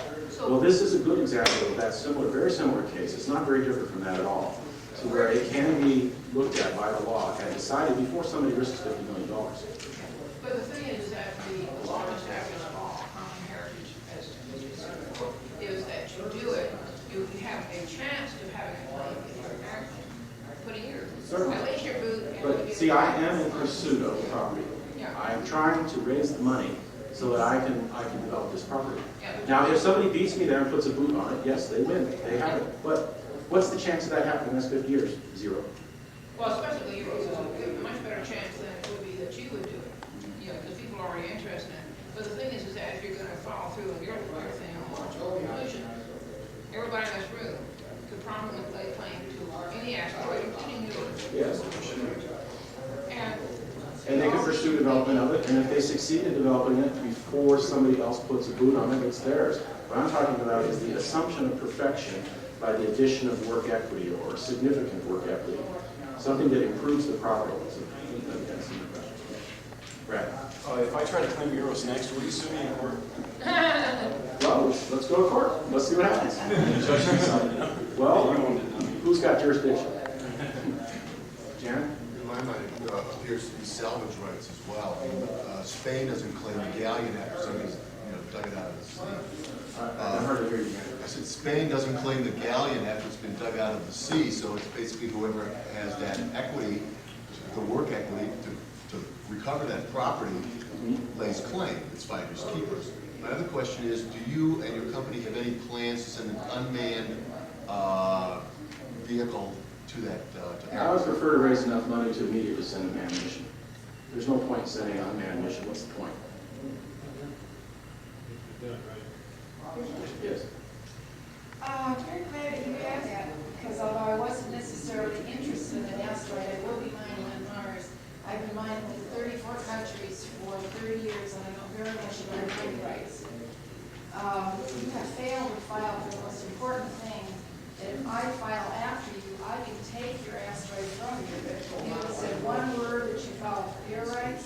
You have said one word that you filed for arterial rights, and you certainly haven't said one word that you filed for hard rock rights. So I can come in and mine your I asteroid. filed a claim for the entire asteroid. That It's is fee the whole simple. thing through Department of Mines and No, Energy. the Department of Mining doesn't have any jurisdiction. It was registered in a public registry on the internet. All it is a public registration. Nobody has jurisdiction. Therefore, it's simply a publication of claims. It doesn't make it invalid because nobody has jurisdiction. No, you could still own it, but I could come and mine it behind you. If you could find some place to register your claims that would have superseding on mine, more power to you. Maybe you can raise the money to do it. I could raise the money. Let's go. Let's go into business together. Let's get this asteroid going. We need $50 billion. Let's go. Let's take it something more than that. Well, Because I can talk to you about my I just plans in built a private. line in Peru and I spent $7 million. No, $50 billion. Oh, good one, Okay, we shall talk. Yes. Have you got $20 yet? No, I'm working on that still. I've sent a couple now, letters back and forth to NASA. I do have some plans in process of our next steps, but I really can't go into detail what those are going to be right now. I assume you're going to charge them a late fee, you know, if you jack it up. That raises a whole bunch of new problems. I'll be satisfied with $20. But seriously, they said that they would send your legal arguments on to the State Department, according to things you post on your internet site. Yeah. Have they done that? And Well, no, they didn't. They decided that, well, NASA's basic response was, well, we can't pay the $20 because nobody has written in a line item appropriation for us to pay that $20. Talk to Dan Gold.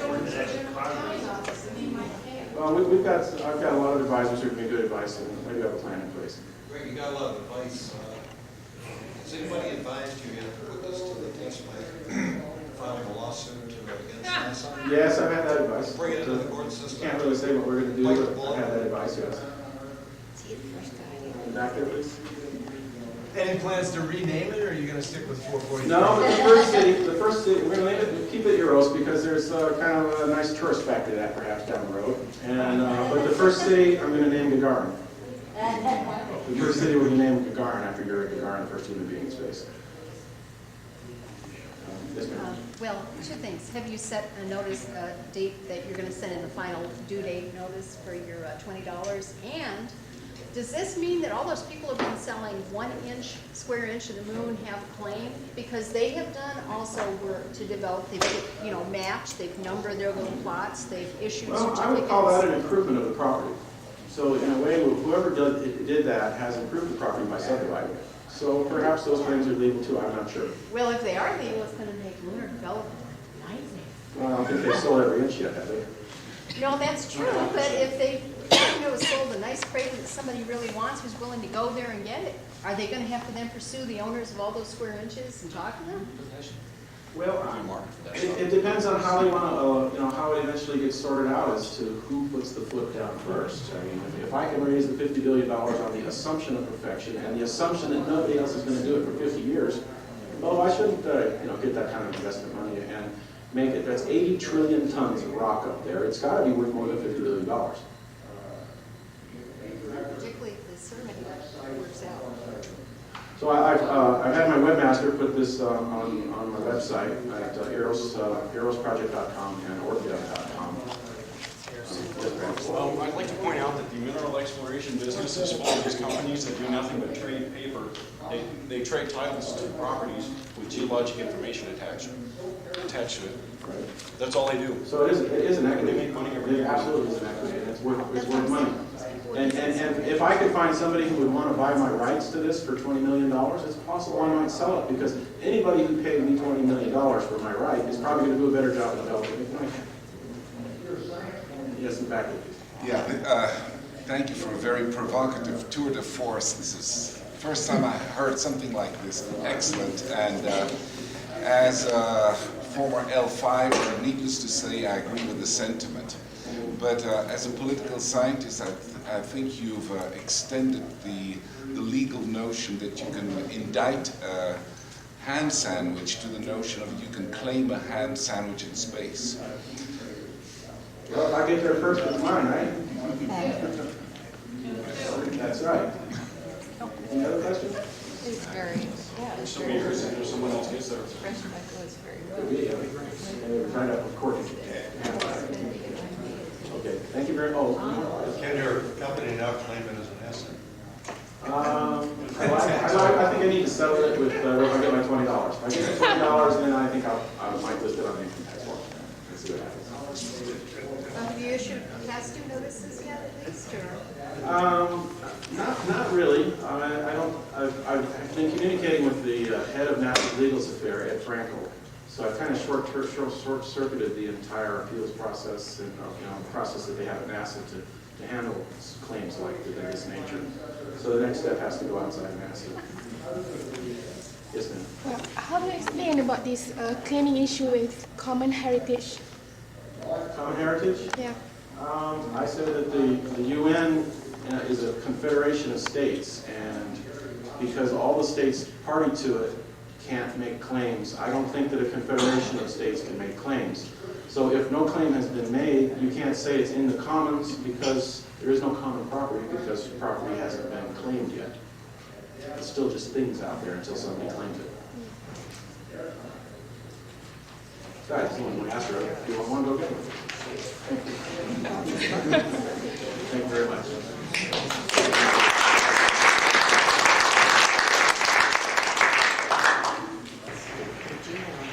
The last speaker of the session is going to be Mr. Kenneth Weidaw III. He's a practicing business attorney in Pittsburgh, Pennsylvania. He's been an attorney since 1972 when he graduated from the New England School of Law in Boston. Since the early 60s, he has had an interest in the subject of space law, particularly private commercial space law, and has been following development over the years. He recently represented 2 startup companies involved in the launching of suborbital rockets. Along other matters, he works with the FAA on securing launch licenses for the companies and handles other regulatory and business concerns. Today, he's going to be discussing the Space Development Partnership, a new way to finance future projects. Sorry, Greg decided not to stick around. This topic is going to be right up his line. Ladies and gentlemen, the one thing that I've seen over the last day and a half and over the last few years is that many of these wonderful ideas, many of these outstanding projects technologically probably will go nowhere fast simply because they will not secure enough money. The companies that these gentlemen, ladies are setting up will not have adequate funding to make their ideas go any further than the presentation stage. Yesterday, for a few hours, I had the privilege of sitting in on some sessions where various entrepreneurs were making presentations to some of the venture capitalists, and they were getting responses back, feedback, if you will, about their presentations and what they thought of their efforts to try to raise money. And I think the one major theme was that the more money you're trying to raise, the more effort that the venture capitalists will try to control the company that you're establishing. And I think the presentation we just heard a moment ago is a very interesting one. It's a very substantial question in my mind whether or not Greg's going to be able to raise the necessary funds to do what he would like to do with the Asteroid. And we see a lot of great technological ideas, propulsion systems, a lot of good technologically based ideas that may go nowhere in the short run simply because funds are unavailable. My paper, which I've called Space Development Partnerships, a New Way to Finance Future Projects, is an effort by a business attorney to take into account the things that William White was talking about this morning, taking into account the things that Heather was talking about this morning, about the common heritage principles and how important they are, and many other principles too, and try to blend them all together. And As a business attorney, my charge in putting this paper together was to try to find a way in which to fashion an organization that could raise the necessary capital to sustain a long-term project, not to put a satellite up in orbit, but something much larger than that, such as a base on the moon for mining and research purposes, or going to Mars for research purposes, and also for habitation later on. As you all have seen in the publications that the National Space Society has put out for many years, and even more increasingly, I get the publication as well. Return to the moon. Return to the moon. Let's get back to the moon. Let's go back to the moon. Let's build a base. Let's do this. Let's do that. But nobody seems to want to put together the package. I think we're all in agreement. We'd all like to go back. Some are pushing for Mars. Bob Zubrin would like to get to Mars. Others would like to go to the moon first and then on to Mars. Some would like to go ahead and appropriate an asteroid, go ahead and develop that asteroid, mine the asteroid, inhabit the asteroid. Everybody has wonderful ideas, but where are they going to get that money? Who's going to come up with the money? The United States government? Russia? We're going to have some very severe problems coming up with the funds to try to finance these ambitious projects. My charge then was to try to get started in thinking, how can we fashion an organization that's going to be able to accomplish these tasks? And if you'll forgive me, I'm going to read my abstract on the paper. Since none of you have received the paper, it is on CD-ROM, I understand. I do have 10 copies here, but if you will forgive me, I want to make sure that I cover the salient points of the paper. A major problem delaying the expansion of commercial development of space is the inability of private companies to raise sufficient capital with which to develop and support long-term space projects. Promising returns in the future. The Space Development Partnership is a multinational commercial business entity that joins both private and government interests for a common purpose. It involves the sharing of engineering and manufacturing expertise, capital, and sharing of profits to be derived from the undertaking of such large-scale projects as the development of a base on the moon or on Mars, for mining, resources, and for scientific research. Locating financing for long-term commercial projects is virtually impossible, due in part to the perceived need of private investors for reliable, short-term profits.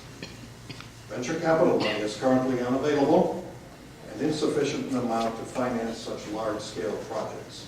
And no government alone, and we've seen this in spades over the past 5-6 years, no government alone is willing to undertake such an ambitious project. Only a partnership possessing the resources and capital of private companies and governments together can achieve the space development goals that are set. The structure of the Space Development Partnership is similar to what we call a limited liability company. All of you are familiar perhaps with corporations and sole proprietorships and partnerships. A limited liability company is a legal entity that's recognized not only in the United States but in many, many countries. And I did a good deal of research to see whether or not, for instance, it would be available in Brazil, Germany, France, Japan, and many other countries that would participate in this type of project. And it is available in all of those countries, under different names, of course, but the general concept is available. And so it appeared that, at least for starters, the limited liability company would be the business entity of choice. And it is a familiar business in these countries as well. Some participants in the partnership would take an active role in the work of the partnership, and others would not. Just like any other type of company that you set up. You have shareholders, and some of you may be shareholders in companies, in corporations. You have your own job, you have your own life. However, you'd like to see some type of return in your stock over a period of time. I have stock in Orbital Science. And when I bought it, it was worth a heck of a lot more than it is right now, but I certainly have some hopes that that company will be able to pull it together. But I'm a passive investor. I'm not taking an active role in this particular company. And so in the limited liability company that I'm proposing, we'd have the same type of situation. You'd have people like stockholders, only they're members. And they'll make investments of various types. Many private businesses possess capital or expertise, or both, and an interest in investing in a profitable business venture, if other businesses are willing to join together for that common purpose. The Space Development Partnership joins together the resources of participating private businesses in cooperating with interested national governments in the joint exploration and development of outer space. This endeavor is consistent with the spirit of the Outer Space Treaty that we've talked about this morning. That's been talked about. Heather's talked about that. Wayne talked about that as well, for those of you who sat through the other presentations this morning. It's a very important treaty. It's a 1967 treaty in which the United States is a party, and therefore all companies in the launching state of the United States and all participating countries are parties to that. And we have to adhere to it. And that treaty indicates that the exploration and use of outer space should be carried on for the benefit of all people, irrespective of the degree of their economic or scientific development.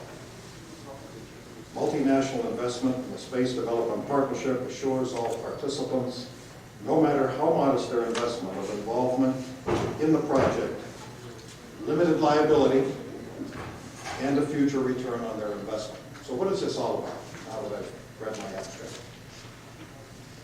Essentially what I've proposed here, and it will be changed in the future. A lot of others will come up with good ideas, better ideas perhaps, how to do this. I've laid out in the paper, in essence, how to set up the organization, how to manage the organization, how to finance the organization, how to finance the necessary technology, how to go forward with the project, how to set up a business plan, where to go with the project, and then take it to completion. What this is going to mean is that a core group of investors, as with any business, and all of you are familiar with this, who are in businesses or participated, maybe set up your own business.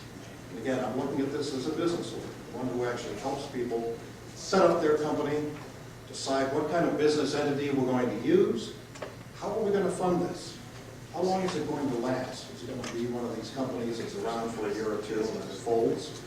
Or is that company going to be successful and it's going to go somewhere in the future? Everybody goes into it with the highest, ideas that they're going to be able to survive for quite a period of time. And in the process of doing so, many of the companies fail. What we've tried to do is to learn from the experience of others. And putting together the Space Development Partnership, that's the name that I just arbitrarily selected for it. I've had to talk with the folks at NASA.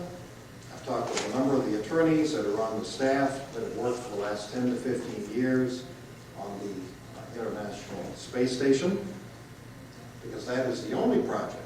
There are other similar projects, but that is the only project where we have seen over a sustained period of time cooperation by the various parties. And Heather alluded to that in her presentation, that there are a number of, I don't want to call them treaties, but agreements between the parties in an effort to try to share the responsibility, the management, the care, the upkeep of the various space station modules and the space station as a whole. This has entailed a great deal of negotiating on the part of the NASA attorneys and the attorneys from the Canadian Space Agency, the European Space Agency, the Japanese Space Agency, and the Russian counterpart. Everybody has had to do a lot of negotiating, a lot of giving and bending. There are a number of articles that have been written about the efforts on the part of those various countries and their representatives. And they're well worth looking at because there's a great deal to learn. So there's a great deal that can be taken and fashioned together to put into any type of a multinational organization. We try to learn from past. No sense inventing things when you have something to look at to give you some guidance. And so throughout the paper, I've taken the lessons that have been learned, the warnings that I've been given, very directly by the NASA attorneys. For instance, don't let government be a party or an integral party to the Space Development Partnership. Let them be the tenant. If you're going to go to the moon, or you're going to go to Mars, and you're going to do some type of development where NASA would like some of the research facilities, ask them to be a tenant. Ask them to come in there and go into a long-term lease. Let them underwrite the project. But for goodness sake, don't make us, or don't put us, as one of the core partners in this business. Keep the core partners individual companies. If you need to get Lockheed Martin, Boeing, a number of the countries in Europe, Italy, Germany, together in Japan, and Russia. Get them to be the core partners. Pull them together. That's extremely important. You need to bring them together. Let them be the core group that sets up this business. We don't need to keep it just a national enterprise. We have to go international. The cost, the estimate for putting together a lunar base, it was estimated approximately 10 years ago by NASA, and again, based upon their figures, anywhere from 8 to 20 billion. And there was another group, a private group, under the Artemis project that I make reference to in the paper, estimated about 1.43 billion. But again, their construction numbers were based upon different technology. And so it was a much lower figure. Probably the cost is somewhere between 8 and $20 billion. Coming up with that kind of money is not going to happen with any country. No country is going to fund that. The United States most certainly is not going to do that after all the troubles we've seen with NASA. Give me a break. It's not going to happen. Never. In our lifetime, that's a certainty. It's going to take a coalition of private companies that put together not only their expertise in hardware. So it isn't just a cash deal where everybody puts in money. Some people are going to put in their expertise. Some people will put in the hardware. Some will put in cash. Saudi Arabia, what if Saudi Arabia wanted to be a member of the limited liability company? Well, you'd ask, well, what is it they have to offer? Perhaps they have not only some amount of expertise, but maybe they have a good deal of cash. You need to have investors in any type of business who have expertise, who can run the business. You need those who can put assets into the business. You need those who can put money into the business. You combine them all together with a proper business plan, with proper management, and execute that plan. Generally speaking, you'll be successful. Whether we'll be at the international level with this type of project, we don't know. Again, all we have to look at is what we've seen on the International Space Station and the experiences we've learned there. That's really the only project we have. We have other smaller projects to look to, but this is the major one. And so far, for goodness sake, it's worked. Thank goodness it's worked. It's cost a lot of money. There are overruns, as there are with any kind of major project of this sort. That's to be expected. However, management, in this case, the coordinated management has been able to hold things together through goodwill and many efforts with the grinding of teeth, I know, and a lot of backbiting in the process from what I've been hearing. But nevertheless, they've kept the organization together. So for goodness sake, we need to piggyback on the experience of these folks who put in all this time and energy and have the experience, direct hands-on experience in the project. So my paper has taken that into account, has made reference to some of these experiences, and tried to, again, build upon those practices. Setting up the management team is always one of the big problems with any company. Who do you get to manage the company? Who are the people who are going to run it on a day-by-day basis? And then, for goodness sake, how are you going to fund this thing? What are you going to do? Go around and beg for money? Go to NASA and say, gee, we really need about $10 million. Could we have $10 million? Well, I think we know where that's going to go. And with any other agency, too, everyone's cutting back, bit by bit by bit, year after year. It's going to have to come from a variety of sources, and that's why it's a multinational company. That's why there are multinational partners involved in it. We're ready to do that now. Look at the different arrangements we have already, Pratt & Whitney, and the Russian counterpart in the propulsion area. Look at all the other alliances. Everybody realizes they cannot afford to do it on their own. They don't have the money. They don't have the resources. They have to join together. And that's all we're doing at this point, is going based upon these experiences that have been happening year by year by year that we all read about in the space news, what we see on the internet. That's what's happening. It's coalescing. We can't have everybody going out and doing their thing. If they do that, they won't be able to raise the money.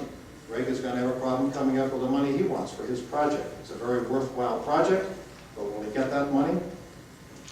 He doesn't know right now. He has no idea. And none of us do either. It's very difficult to raise that money.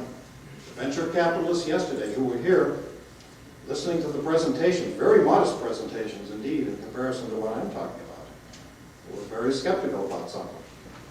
Mainly because the technology was so new, or it was very speculative, or it had to be developed over a long period of time, or something needed to be patented first. Don't bring us something that's unpatented, because we don't want that. We want something that we know where we're going to go. So putting the business plan together, selling the business plan, and raising the capital is absolutely critical. It is for every company, but it is especially in this area as well, because you're dealing with multinationals. The suggestion I made, again, which is always subject to revision, because we're thinking of many people who would undoubtedly be involved, is that the funds would be raised initially, and I do say initially because there are many ways of raising funds on an international basis. Instead of having the company go public, as many like to do, you don't want to do that. You want to keep the company as private as possible, so that the space development goals that you set, whether it be for a lunar base, whether it be for something like Greg has in mind, mining an asteroid or having an asteroid, or some other development goal that takes a substantial amount of money. You've got to keep the core group of partners in control. As the partners leave, they have to be replaced. That's absolutely critical.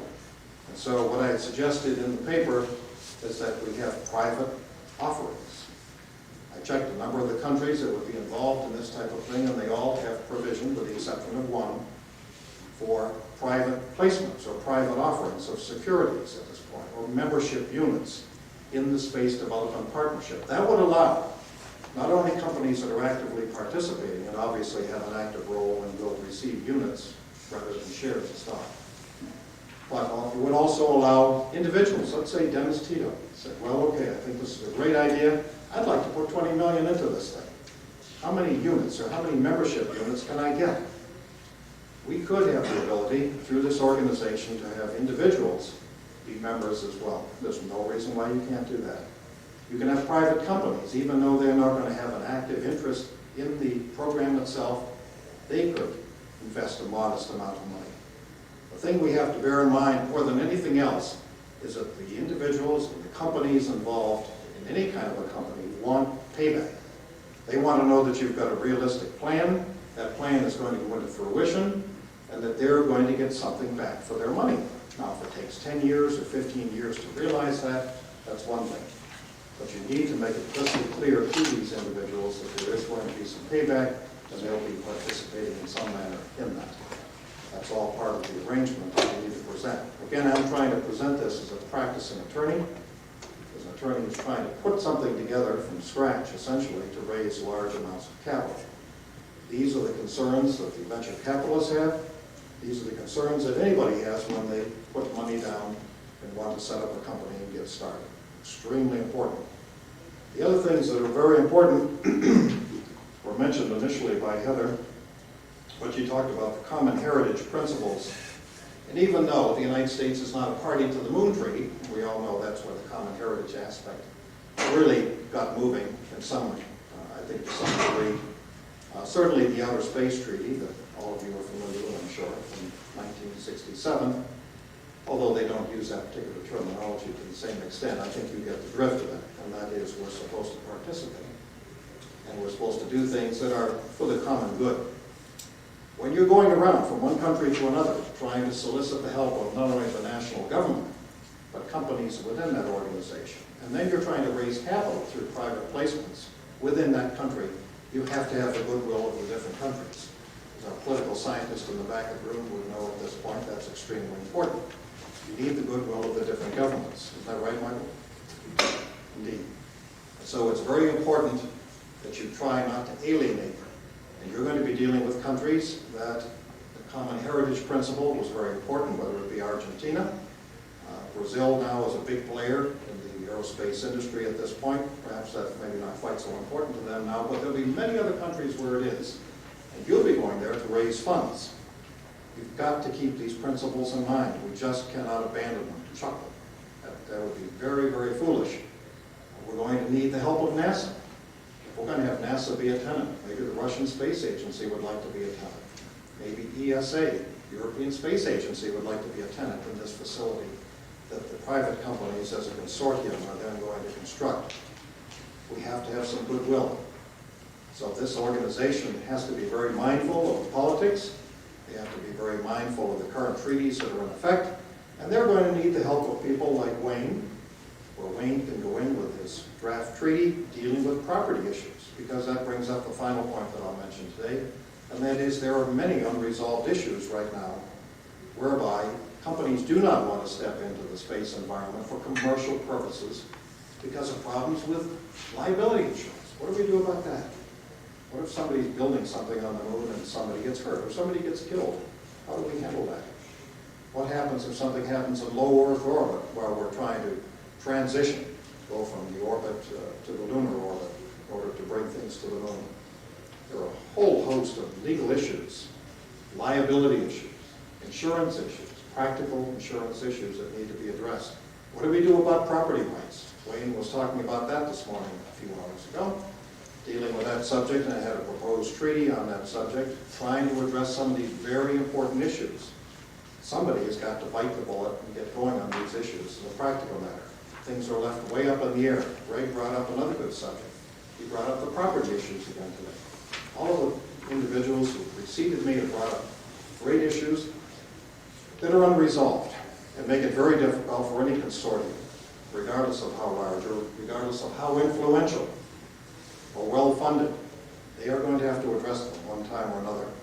And so it's very important early on in this consortium when it gets together that they address the various issues and address them head on. These are most important, and until that is done, until some of them are addressed, until some of them are in some manner, I hate to say whether the international bodies are arm twisted into doing things, but there was some suggestion that a substantial number of national bodies got together, or if a substantial number of very influential companies perhaps within those countries got together as a consortium and started pushing, perhaps things would get done. Politics, it's money, and that's the way things seem to work on this planet. And that's probably what it's going to take to get things moving. It's a concerted effort on the part of many influential companies and individuals to get things moving on an international basis. Treaties, as others alluded to, are very difficult. You don't go in and amend those. And if you try to go through the United Nations, that can take decades and a great deal of negotiating. Not that it isn't worthwhile doing it. It most certainly is. But these projects are never going to come to fruition if that's all we're going to be doing, if we're going to be waiting for treaties to be revised and amended. It's going to take something a little more businesslike to get this matter underway. So that's probably what it's going to take, is a concerted effort by these organizations to step forward and say, we need to do things. We want to go forward with this project.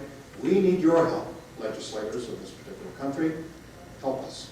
Let's do something reasonable. Let's get something down on the books. Let's get some laws on the books that we can rely upon. So when we go to these investors, when I go to Heather and say, Heather, I need your $10,000, or Greg, I need your $50,000, that they can rely upon the fact that this project is doable, that it's not going to stop 3 years down the line because of liability problems, because they're not going to want to put their money in a flaky project. They are not going to do it. So as a business lawyer, it's my job to pull together all these loose ends, the liability, and other issues that have to be addressed. Pull them together, make sure that they're all addressed when we set up an organization. And that is the purpose of the paper, to get people to start thinking on a larger basis now. We're ready to take the next step. It's going to take a number of years before it occurs, but it's time to start thinking just a little outside the envelope right now. Everybody's talking about Mars and the moon, but nobody's started putting plans together. How are we really going to pull all the loose ends dangling out here? How are we going to pull them all together? How can we really make this thing go? It's time to start focusing on that as well. The technology issues are interesting. A lot of wonderful ideas floating around out there. But if anything is going to go, somebody's going to have to sit down and start putting the package together. Now, whether that's you, whether that's grandchildren, it makes no difference. It's got to get started pretty quick. We're ready to do it. We've had a lot of multinational alliances. We're seeing them happen right in front of us, day by day. There's no reason why we can't piggyback on that experience and make this thing go. Thank you.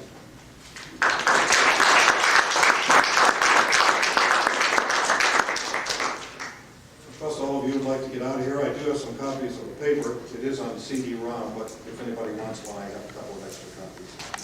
Do you have any questions? Yes, why can't we raise at least $30 billion for selling U.S. government treasury bonds with voting rights for 30-year usage, or to the IRS to allow people check off $5, $10, $15 in their IRS report. I don't know where you came up with that, but that's an original.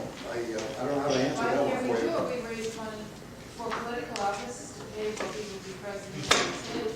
Why can't we transform that and apply them this way? I don't know, maybe we can. There's lots of original ideas people will be coming up with. Greenspan says treasury bonds are not going to be sold more than another year or two, because there's no need for us to have them. I heard him say that in 3 different speeches. So, if there's no need for treasury bonds to pay off our national debt, why not start new treasury bonds to pay off our outer space debt? Well, Mr. Greenspan is not an elected official, and he's not the treasurer of the United States either, so I think his suggestions perhaps are interesting to listen to, but indeed, whether they're implemented is another story entirely.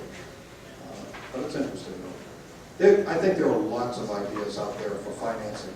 I propose just one of many, and there are many efforts that will have to be made over a sustained period of time because of the length of the project and because of the money that would be needed.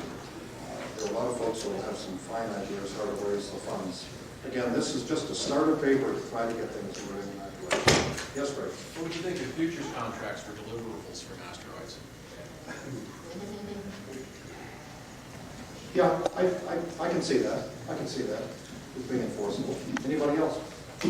Yes, ma'am. I was just wondering if you see 2 or 3 things out there that might be early candidates for this kind of.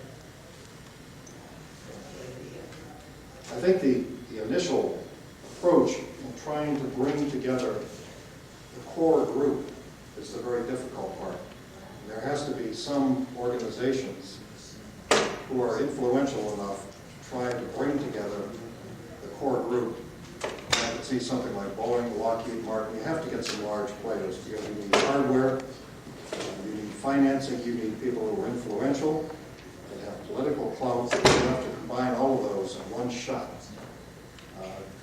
Companies from other nations as well. I can think of a number from Germany, certainly a number from France, Italy as well. All of them participate. In Canada, absolutely a very important segment as well. All of those who are participating in the International Space Station because they have a history of that. And they work together on this type of a multinational project. This is really building on the space station project. It's a larger one. It would probably take about as much time. However, we've been there. I think there's some interest in trying to pursue that. The question is, can you make it pay? What is the payback? What are you going to get? Are we talking about helium-3 tomorrow afternoon? They'll be discussing helium-3 fusion, the ready source of helium-3. Perhaps that's going to be enough of an inducement to get there. But the business plan clearly has to set forth in very clear terms. This is what's there. This is what we're going to get. This is how much we believe it will cost to get there to do this. This is what the benefits are, and this is what your return, Mr. and Mrs. Investor.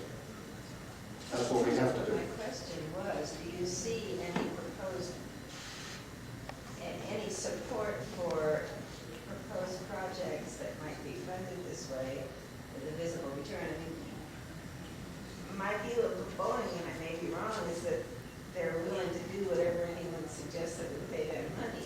But I don't know that they're necessarily, except in the area of creating an aircraft, much of the business of deciding what a good proposal would be.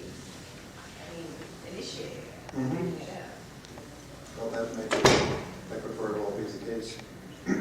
Maybe imagination on my part that these different business entities would be willing to join together for that purpose. But nothing ventured, nothing gained, right? You got to get cracking and try something. Yes, Mike. Ken, no, I'm thinking now your suggestion in perspective and historical. Yes, it's been over 30 years now since went to the moon, and as you're right, we were all saying first, no, let's go back. The U.S. government, and that for a variety of reasons didn't go. Then thinking internationally as a number of governments for many of the reasons which you said it was explaining, treaties, there are a whole number of problems with that besides the finance. Then we see the model of we're fed up with all of you guys, let's go privately. and that can go up to a certain point, but if you're talking about these kind of mega bucks. So now we're talking, let's do it jointly, and jointly and internationally, take everybody who we can, and I'm convinced that you're right, it'll take that sort of thing. But I have a problem with just the private, because of what you were talking about, the profit motive. And if you're talking about the International Space Station as the model, perhaps as the legal model, yes. But you have to, but I'm sure you agree that the International Space Station is not built on the profit motive. Exactly. And that it would take the, well, whatever it is that makes government do things, of which making money is only one part of it, or perhaps even a small part of it, in order to instigate that sort of thing to happen. You can't go with all the other technology, all the other things that venture capitals can go to. It's difficult to sell a let's go to the moon on a basis of money only. Perhaps of prestige, perhaps of all the other endeavors, but which are not that well institutionalized in corporations, but more in governments. So the mix and how all of this boils and comes to fruition is, of course, extremely important. And Extremely important, yes. Absolutely. I couldn't agree more. The suggestion from the folks at NASA was, look, you've seen before your very eyes just how unstable our funding is. You've seen what's happened at the International Space Station, the funding.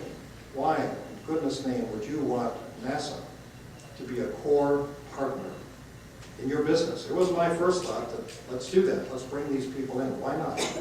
There's a great deal of expertise there. Why forfeit that? And it's foolish to do that type of thing. But a very strong case was made by the NASA employees because of the funding, because of the political change from one government to the next, from the Republicans to the Democrats. Interest waxes and wanes in the space program. It wanes in the commitment that's been given to NASA. Therefore, it makes NASA, although a very valuable tenant and a participant on the side, it means that they are not a reliable partner as a core group. That's the only reason, Michael. That's the only reason I mention it. For that reason only, simply out of their own lips. And we've seen adequate proof of that. It's not that their intentions wouldn't be there. Is there cooperation needed all the way through? Absolutely. As with our friends in Canada and Europe, Japan, even China. I mean, all of us. Russia, certainly. They all have to be joined together. We all have to have their tacit cooperation and their assistance in many respects. We really want the governmental entities, in other words, the administrations and the different entities, to be core partners. I'm saying probably not. Probably not at this point. Yes, sir. Well, a great many larger companies abroad are quasi-governmental, and you probably can't avoid taking some in if you're looking for the level of international cooperation you're talking about. Correct. That may well be the case too. You're absolutely right. I think the partnership needs to be flexible. There's going to be a lot of give and take. It's one thing to propose things at the outset, but there's a lot of change that needs to be undertaken, a lot of new ideas, much better ideas than originally put together will surface at that point. But it's nice to be able to get something started and get this proposal going, because truly that's what it's going to take to raise the money.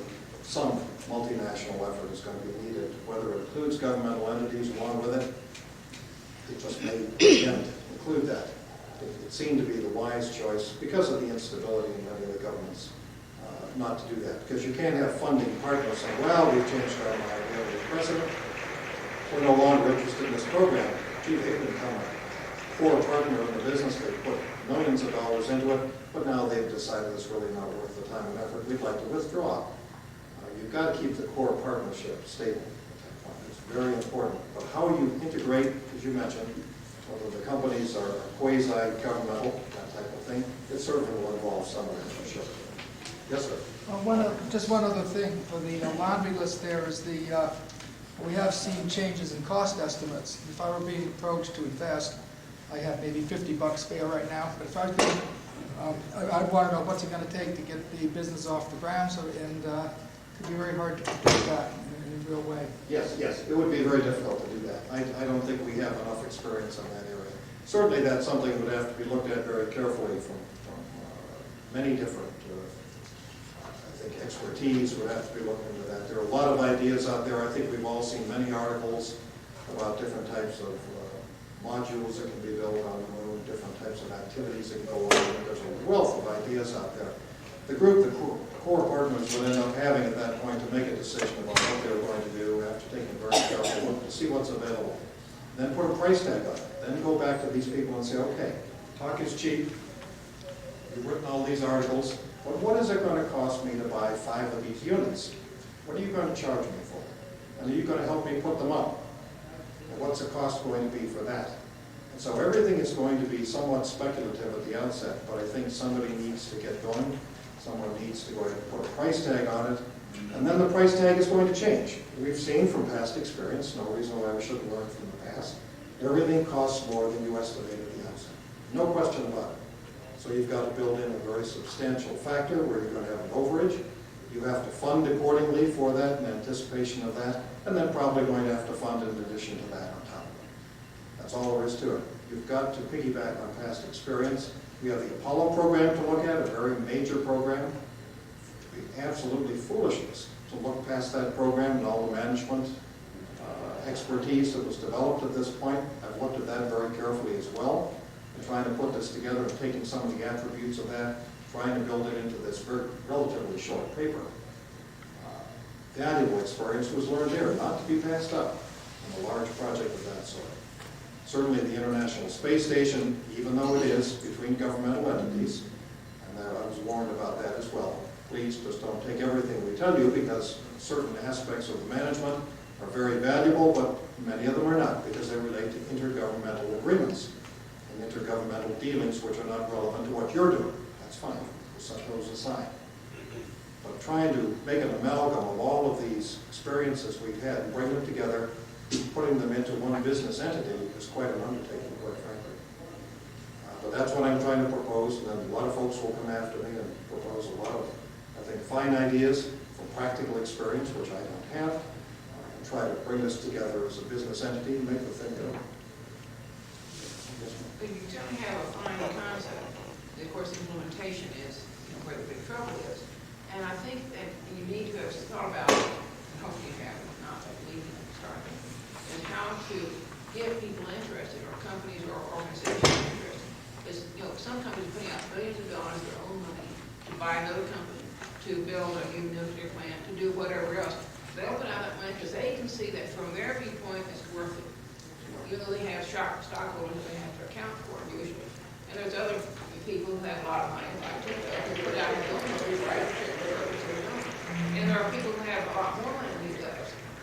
Bill Gates, for example, has an awful lot of spare change. So if those people have a certain thing in mind that's important to them, they go ahead and do it. And the question is, can you get enough people who have different views of what's important to see that there's a worthwhile purpose in working together on a purpose such as what we're interested in? So have you done any thinking as to how to get these people to see there's a benefit to them in doing something like what you're talking about? Yes, I have. And I mentioned it only ever so briefly in the paper. Again, the paper is only about 8 pages long, and it's something which I have to keep to some readable length. I hope that someone will read it eventually. That's one of the biggest problems, I think, that you face when you're trying to raise funds on a multinational basis. Is trying to find the interest since I think the end of the Apollo program, in the early stages of the space shuttle. Interest in space is waxed and waned, probably for the most part, slowly gone downhill. And I've got a 19-year-old son sitting in the back of the room that doesn't have too much of an interest in the space program at all. So there isn't the real enthusiasm out there with the young folks, with exceptions, that we found with many of us growing up in the late 1950s and the early 1960s, living through this step by step. It's not quite there anymore. And so it's hard to sell it on the pizzazz and the sizzle. Well, we're not going to go anywhere unless we get the money. And I keep thinking about that movie I watch every now and again called The Right Stuff, where the character in there who portrays Gus Grissom says, well, no bucks, They'll fund projects. And that's really what it comes down to. We're seeing it time and time again, day by day. We've got to get started somewhere on this project. We need to get going. We can write all the papers we want. You just sit there on the table, collect data, nothing happens. Somebody needs to initiate some of that, and this is an organization, the National Space Society, along with the American Institute of Aeronautics and Astronautics, of which I'm a member as well on their legal committee. I'm trying to generate some interest. Mr. Frankel is a member of our committee, to talk with some of the people who have some influence in this area to see what's going to be the reception. How will this thing be received? Is this a viable thing that we're coming up with, or is this just going to be a disaster a year or two down the line after a lot of effort, a lot of money and time? This is the type of thing that we have to undertake in a monstrous project of this sort. It's going to involve the effort of thousands of people. In the end, many of the legal issues have to be looked at very early on. That's why Heather's talking about some of the issues. Wayne was talking about them as well. I mean, these are all extremely important issues. You just can't bypass them. They've got to be addressed head on as you're deciding what to do. So the legal analysis early on has to be done. If this is doable as it is now, what do we have to do to change it? How are we going to change them? How can the core partners get together? How can they effect the necessary change? Are they going to do it through international treaties? Hey, that doesn't happen, not in the short run. But they're going to have to find another way to do that. Otherwise, these projects are not going to happen. We'll be reading about them in the next 20 years and nothing is going to happen. So we better get off our backside and start doing something. Right. Yes. I think one of the things that we really need, and that is the Secretary of Outer Space and the Cabinet, the President of the United States. They should have taken out control of the Vice President, especially, and I think that's what the Planetary Society and all the different groups that we all belong to should really try to fight for, is to get that level. Because if that level is there, money will come into it. Agreed. It certainly needs a, well, whether it's a space council, and of course that was under the Vice President as well, as we remember with, I think, 2 presidents ago. But that doesn't seem to have that much influence either. It does for a period of time, but then it disappears. We're stuck when President Carter gave all those billions of dollars to the energy department. So if we have that level, money would flow into it. It would be helpful, but again, this is a project, remember, it's multinational. I'm looking past just the United States. I have to. You know we have to. You know as well as everybody does. We can't do this on the national level. This isn't Apollo. We can't treat it like that. We can learn lessons from it, take them, use them for our benefit, but we cannot structure a program like that. We have to go beyond that. Yes. You're looking for partners that have a long-term view, I think, and certainly some, probably most utility companies, both private and quasi-public, have invest very large amounts of money, and they have to invest for long-term payment. So if you can show some scientific soundness in something like Weidaw III, power generation may form the basis for international partnership. That's what I understood. I was talking with Dr. Schmidt yesterday about that helium-3 issue. He made it quite clear that that certainly could be one of the very important aspects of going to the moon to gain the helium-3. But again, as you say, the public utilities throughout the world would find this extremely interesting, would be very helpful, would certainly feed into our current problems that we're having out of oil and other natural resources. We've got to take some step and we've got to get going on it. Excuse me, and I think that's an excellent idea, that power companies indeed would be parties who would be interested in looking at the business plan, actively participating in some respects, otherwise being passive investors, but clearly interested investors in the outcome of that particular aspect. Yes, ma'am? Oh, I was just thinking, sparking off of that irrespective of energy being a product here, just looking at power utilities in some ways as models might also be very useful in the sense that those tend to be the largest and longest term projects often that are undertaken by private corporations. Agreed. I agree with you. I think that's certainly worth the case. It'll be interesting. So all of you attend that Helium-3 get-together tomorrow afternoon. It should be very instructive. I think that we all have a great deal more to learn. But seriously, that could well be the most important resource that will afford an opportunity to underwrite this trip in an effort to go to the moon first. I'm not necessarily pushing the moon. I want you to make that clear. I do mention in the paper Mars as well, and I think that's important. I just think the moon is perhaps a little bit more doable with the technology that we have right now.